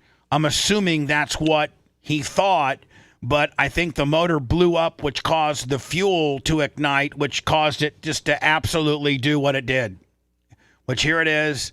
Motor's on fire. It's starting to rotate. You can see they're starting to rotate, Lummy. Yep. And you can see at this point now, they're so heavy because they're headed to Hawaii, and they're so full of fuel that the plane won't climb. They cannot stay above blue line, which makes your plane basically a flying rock. Jeez. And so here the guy messed up on the footage, as you can see. He was a little scared. And it already impacted. But you can see the plane like right here. You can see him try to rotate right there. He's actually rotating right there. He's actually off the ground and rotating. And what the captain's probably, I'm assuming his mindset is, I'm going to try to get up, slow climb out over this little bit of hill, bank it back, and get back down, on the runway. And what happens is the motor blows up, which causes all of the fuel in the wing, because all of your fuel is usually in the wings. That's where your fuel is kept. The plane just literally knifes into the ground and creates what looks like to be, a mushroom cloud of explosion. What looks like Nagasaki. Yeah. Does it not? Yes, it does. Here is some more footage. There's different footages from different places. Right here. Oh my God. Look at, Lummy, how large. Well, they're probably carrying, my little plane carried 104 gallons a side, so 208 gallons of, and this is Jet A, which is basically like kerosene, very explosive. And so they're probably, it's hard telling. What type of plane did you say it was? It's the MD-11. It said it had 36 to 38,000 gallons. Yeah. So, I had 208 gallons on my plane. This had 36,000. Is that what you said? Yeah. 36,000 gallons of Jet A kerosene. Oh my God. Corre para atrás, papi. ¿Viste? Te lo estoy diciendo. Dios mío. Hi. Ay, Dios mío. Pero que pinga. I mean, can you imagine if you're watching this? Vamos a ver. Papi, cuidado. What are there? I can't tell the Ay, emotions. Dios mío, señor. I think they're freaking. I think that's Spanish. Is that a Spanish freak out? I think that's Spanish anxiety. Okay. Then she was saying, Poppy, let's get out of here. Poppy, let's get out of here. I love it when you call me Pop. I love it when you call me Big Poppy. Cojones. Mira la cantidad de gente cogiendo Let's get out of here. ICE is going to be here any minute. Oh, no. Last time I ICE. saw a UPS vehicle have a fiery crash like that was Dale Jarrett in Talladega in 2003. You mean with his car? Yeah, UPS as well. He was a UPS. Here it is, Lummy. This is this is somebody that's near the airport, and as it knifed as it lost power on the left-hand side and it was just a flying rock at this point, you can see it come across this warehouse of a parking lot, left wing to the ground. Look at this right here. I sent you the same video, but you see the actual guy sitting in that cab with the reaction and how it explodes. It was because it doesn't parent off. It. Look at that. Actually, yeah, the thing I sent you is 10 seconds longer. I don't know if I got it. Was it this right here? No, in the messenger. Oh, you I just sent you now. sent me messenger? Okay, here we go. This is a little bit longer. Okay, here we go. Boom. Is there any eye poppies in this thing? No, this is this. Oh, shit! Oh. Oh, yeah. Black people have the best reactions. So look at this. Like everything it hits then turns into like that. You got a not only do you got a crash site problem, but you got everything that was in its trail could potentially burn to the ground problem. So that guy's got to get out of there. Yeah, I mean, I'm gonna turn that.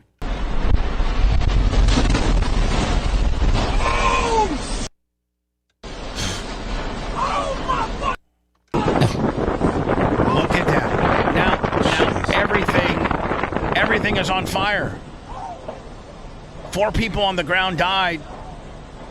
And that, Lummy, was probably the best footage of the knife edge, like the wing that just, look at this. Man. Wow. I love dash cams. Thank God for dash cams. Yeah, thank God for dash cams. Running a little bit late, Lummy. Well, I think there's one more, a little bit of footage we'll show of this when we return. You're listening to the Bubba the Love Sponge Show. If you want 24/7 on-demand Bubba and the crew, go to BubbaArmyHQ.com. The Bubba the Love Sponge Show will be back after this.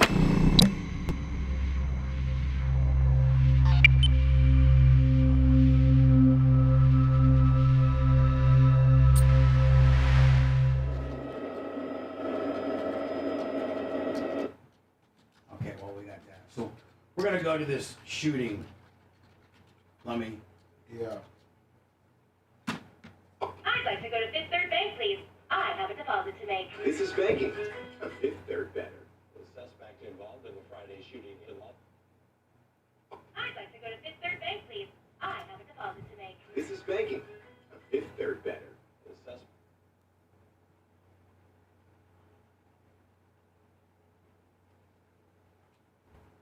Thank you, Ellen. Close.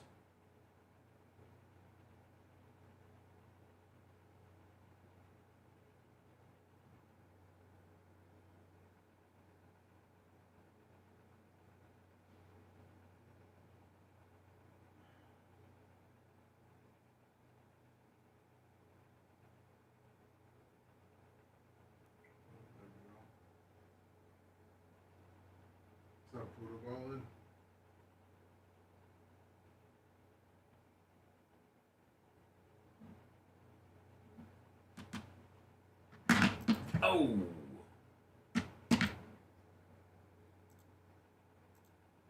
Oh.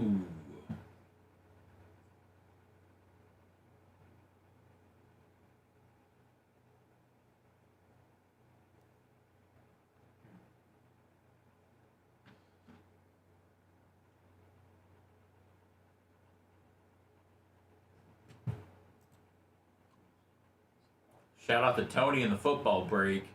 Just got the Eagles, Bucks, Packers, Vikings, Lions, Rams, Bills, Chargers, KC. Bless you. Mike Chris got the AFC South. Patrick got the Vikings. City Redneck, $50.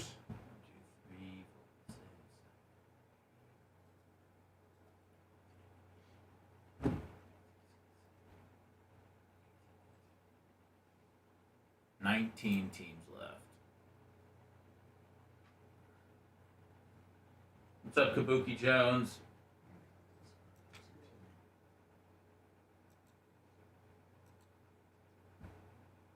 And Jets are gonna have some draft picks. Oh my God, they got they got 3 number 1s in 2027. Yeah. Which they say this every year, but that's supposed to be a strong draft year. What, 27? Yeah. Should be like the sophomores and juniors that are now. A couple of like the wide receiver on Ohio State or Quarterback from Indiana. Arch Manning. What year is the quarterback from Indiana? Is he a true freshman? He's a senior, isn't he? Yeah, he's a senior. Is Mendoza a senior? Did he come from Liberty or Tulane or something? No. You know his brother's the backup? Yeah. Yeah, his brother's a backup. Yeah. Well, I think one of them's 15 and one of them's 16 or something like that. As far as number.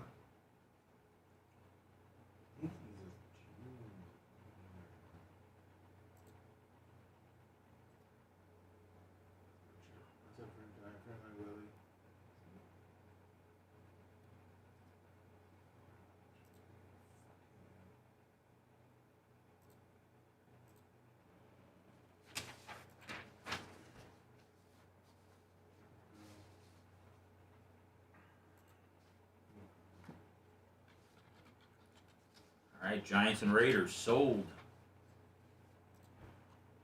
Oh, you're selling out your divisions, or are you selling? No, I didn't go by divisions. I'm just going by teams. It's going a lot quicker. That way, people don't have to buy out their whole division. Probably cheaper, isn't it? It should. Yeah, I made teams cheaper. I made teams like $10. Right, compared to 85. Compared to like 100 for a division, yeah.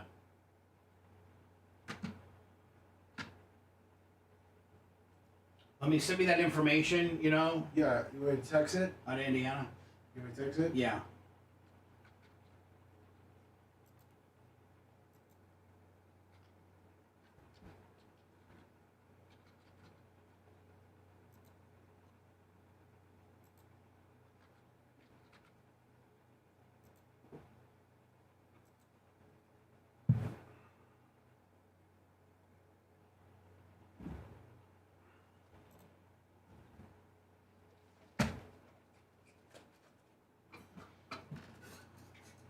Who's on hold, Lummy?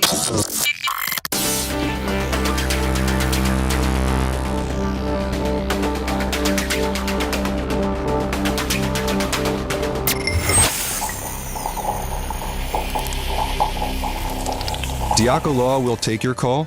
Of course. All lawyers will say they'll take your call, but at Diaco Law, we mean it. If you're in a car or trucking accident and you're injured, or you have been the victim of medical malpractice, call Diaco Law and you'll speak with one of the Diacos. Our names are on the door. We call Tampa Bay our home just like you do. You'll be treated with respect and like a family member at Diaco Law. And Dan and I will work aggressively to get the results you deserve. That's our promise to you. So remember, at Diaco Law, we will take your call. DiacoLaw.com. The Bubba the Love Sponge Show, listener supported via PayPal, Venmo, and Cash App, all at the Bubba Army, now returns. Lummy is there. PayPal, Venmo, Cash App at the Bubba Army. Lummy is the person on one. Anybody I need to deal with? They were just they were talking about how they have a Get a Box, how awesome it is. Oh, okay. Yeah. That would be great. So, sir, ma'am, who's this? From Minnesota, checking in. Who from Minnesota? I'm sorry, I cut you off. Jason, sorry, called you a couple times. Hey, Jason, and you already have one of these Get a Boxes? There's a little group of us. We got probably about 20 of them, and they're awesome. I get Flow Sports and everything. The only thing I can't find on there is Dirt Vision. Yeah, Dirt Vision may not be. I don't know. We could probably tell the Get a Box people about it to acquire Dirt Vision, and they sneak it on there. I don't know, Never know. But we're going to start endorsing them, and I think the Bubba Army. I mean, would you highly? I think it's like what $449 or something like that. Holy Lord, that's expensive. No, there's cheaper ones out there. Okay, okay. There's different options on on stuff you want, like DVRs and stuff like that. Is this for the whole year? Or is this forever? No, this is forever. This is forever. People are paying $100 a month, man. Yeah, sir. So would you highly, highly recommend to the Bubba Army to get one of these Get a Box deals because they're worth their weight in gold? It's a one-time purchase, and you never get a bill ever again. Absolutely. I mean, versus DirecTV, because we're done with DirecTV, and that was $220 a month, and it adds up real fast once you get rid of DirecTV. And you get all the NFL games, regardless if they're on Prime or Netflix or NBC or CBS or Fox or ABC or the NFL Network or whatever. You get it all, don't you? I don't know if you get Prime. I've never tried Prime because I have Prime and I don't even watch anything on Prime, so that I can't attest to. But everything else, yes. By the way, Video Killed the Radio Star, Lummy, is on Amazon Prime. Nice. I don't know about Prime. I think, is Amazon different than Amazon Prime? I think it is. No, well, I mean, if it's you have Amazon Prime, you get the movies, you get the videos, but some of the stuff you have to pay for. Yeah, I don't know if, like Seth, I don't know if Amazon is different than Amazon Prime. I mean, yeah. Well, I mean, Amazon's the mother company, but Prime is like Prime's underneath them. the entertainment, right? So, but my Video Killed the Radio Star, that's, I think, just on Amazon. I don't know if it's on Amazon Prime. Well, Amazon Prime is you pay like $150 a year and you get free shipping, and then you get their movie service and you get radio and stuff like that. I don't know. I'm the check. I know that we're on Google Play. We're on Amazon. I don't know about Amazon Prime, but I also know we're on Apple TV. And as you're, It's the same. Amazon is Amazon Prime. Fantastic. As you're planning your weekend, man, rent it up, buddy. It's $4.99 on one of those three platforms. We're doing well, and I'm excited, sir. Have a good day. Thank you for the testimony on getabox.com. Appreciate it. For the life of me, I'm going to run this video. This is a story setting up what we're going to watch. I cannot see how there is any survivors in this shootout. Suspect involved in the Friday shooting incident with the Lima police officers was released from prison in January of this year on charges of failure to comply with a police officer. 35-year-old Emerson Jeffrey is in custody. Yeah, let's just let a guy out of prison who doesn't want to comply with the police officer, and 6-7 months from now he's going to be in a shootout with a police officer because, don't forget, he can't comply with them. And currently in a Columbus hospital recovering from his injuries. This after he allegedly exchanged gunfire with Lima officers just before 11 Friday night on the south side of town following a traffic stop. Back in 2021, Jeffrey pleaded guilty in Guernsey County of failure to comply with an officer and obstructing official business for a high-speed chase on I-77. According to the Daily Jeffersonian, he admitted during that case that he was trying to kill himself or have a police officer kill him during the incident. Well, it looks like he was trying to do that again here. Yep. The newspaper reported that this was his sixth felony case spanning Ohio and Florida. In 2011, Jeffrey... If you've had 6 felony cases, why are you still walking amongst us? ...pleaded guilty to burglary and tampering with evidence charges in Hardin County. Still, unnamed Lima police officer was injured by gunfire during the incident. Now, the police officer is in critical condition, and so is this scumbag is in critical condition. The person that was in the back seat was treated for its bullet wounds and let go. And the two other, again, we have a cop and then the bad guy in critical. The officer listed in stable condition at the hospital. Oh, stable. Passenger Jeffrey. All right, so good. He's gone from updated to stable. That's good. His car was treated. I hope the bad guy dies. Released from the hospital. Wait till you see. I'm going to go into words after this, but wait till you see. And when you see this shootout, there's no way you think anybody that's in that vehicle, the bad guy vehicle. The bad guy, it looks like he's becoming stable now, too. Everyone's stable. I can't understand how this happened. 3 suspects in custody, 7 officers on paid leave. Hold on. Get him out. So this is a body cam of a police officer, and I think this is the back seat. Yeah, that's where that guy that they just showed, the white guy that was arrested. So this police officer right here gets shot, and he's in stable condition. Yeah. Upgraded from critical, so that's good. Let's hope this guy makes it. I cannot for the life of me understand how anybody in this car, it looked like, Lummy, the only shootout that I've seen of a car that was more egregious than this was Bonnie and Clyde. Hold on. So the bad guy in the rear, who has 6 felonies, most recently just released from prison in January, shoots the police officer. He now goes down. Now the boys come. Now these are all police officers firing into the SUV.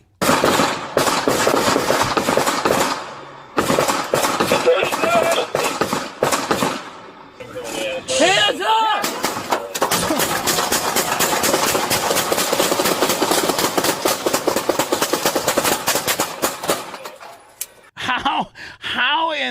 hell? Wow. So the bad guy, didn't get killed. He's listed in stable condition, and one of the people of the two people that were in the vehicle, one of the persons were treated for their gunshot wounds and have been released. Listen to this again. Now, this is the police officer on the right-hand side who got initially struck. That's where these bullets are coming from. Right here, watch. If you look to the right here, he regains his composure, and he starts firing lead into the back seat.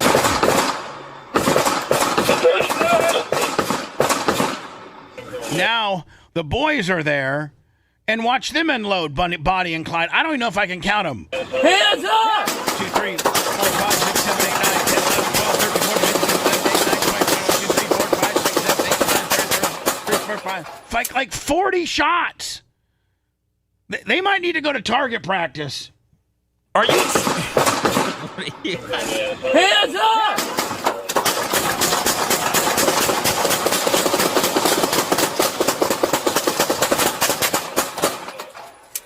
A sec. Hold on. How do you survive that? It's got to be a Terminator sent from the future. I don't know, man. Got to be. We will close the show out next. We all good? Yeah, we're all good. Let me. I got the podcast at what 10:30 today. Yes, you do. Okay. If you love that segment, then check out BubbaArmyHQ.com and do a deep dive on past shows. The Bubba the Love Sponge Show will be right back.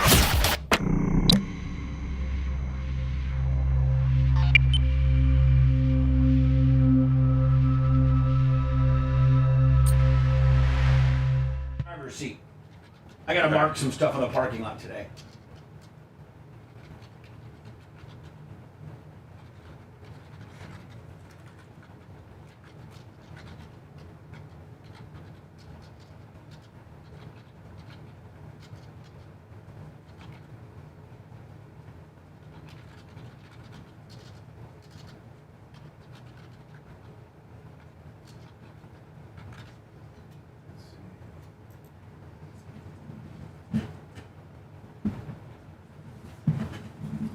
Orange spray paint.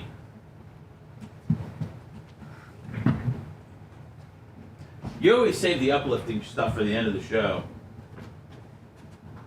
Shootouts and plane Is this who it is, Lummy? Yes. I thought he's in Indiana. That's where he's from.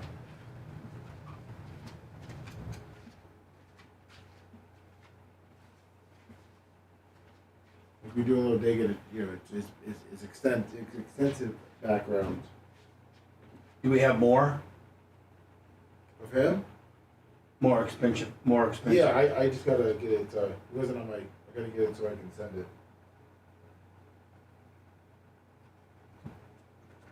it. You using your one thing? Your No, I gotta read. That's we ran out of those, but Ashley's using something she has similar, but it's for her work. But once we get ours back up, it will definitely be there. Thank you, buddy. No problem. Did you need the raffle tickets in the back of the car? No, I do not love it. Okay.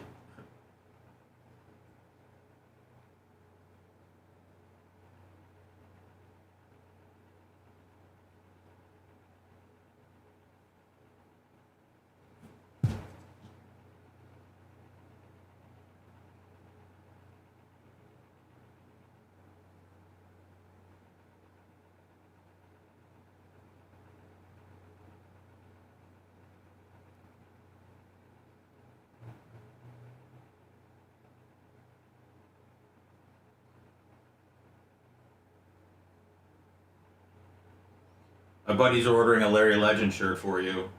Oh, really? Yeah. Oh. Tell him thank you.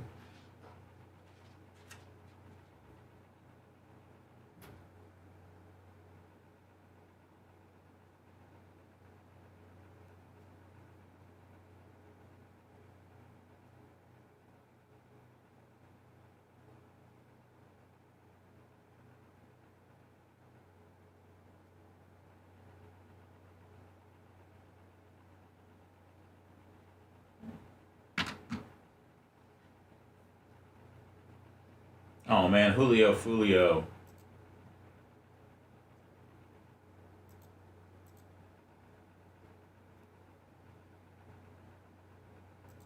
What a guy.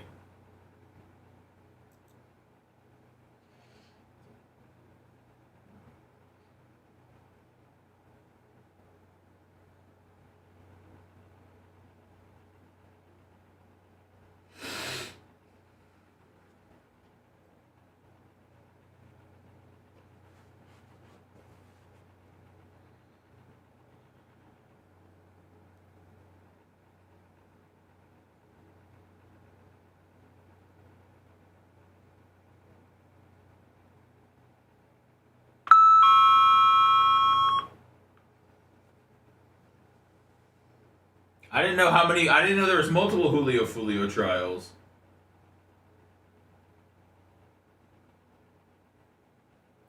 Saying if you got enemies, I'm just not going to tell everybody where I'm hanging out. What's up, Big E? Big E. Love you, buddy. In Miami, they sell like fruit on the corner. I like it. It's exotic. 5 people? Yeah, I guess that was a bounty. Wasn't there a bounty out on them or something? Who? Julio Fulio? From the Saints? Yeah.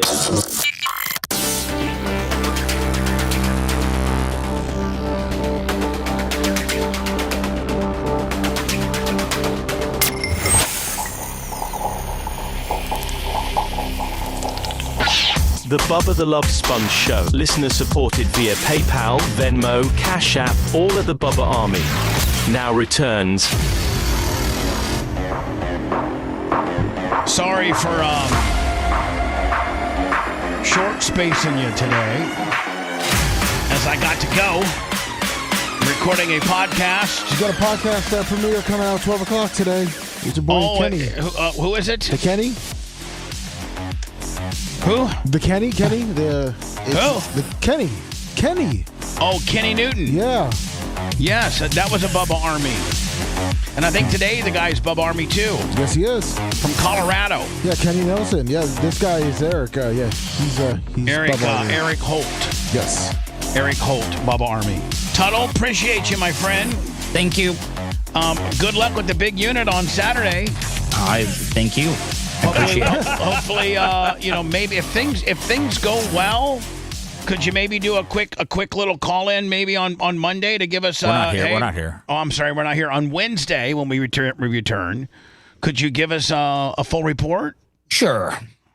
I most certainly will. Will you? I'm your friend. You have my number. I have yours. Will you text me Sunday if you get a little Cheeto finger? I most certainly will. I'm pulling for you, buddy. Mm-hmm. I really am. All right, man. I appreciate it, everybody. Thanks for letting me finish. See you guys later. You've been listening to the Bubba the Love Sponge Show, starring me, Bubba the Love Sponge, co-host and show historian, Lummit. It's Seth, co-host and president of podcasting. It's Brian Matroni, king of counter programming. Gene Lasker, voice of the people. Glad you get to hear me. Gary Cantrell, video editor. Yeah, back here wiring up. It's Mini Macho. The BRN agent, Thomas Buttoned Up B. Co-host, Dr. Dan Diaco, Esquire, of Council. Co-host, J. Diaco, Esquire, the Spitting Cobra of Council. Now, time for the legal disclaimer. Exactly. The Bubba the Love Sponge Show is intended solely for the enjoyment of our listening audience. Any rebroadcast, retransmission, or other use of this show without express written consent of the Bubba Radio Network is prohibited. We must dissuade him of this delusion. Until next time, always remember. I'll repent.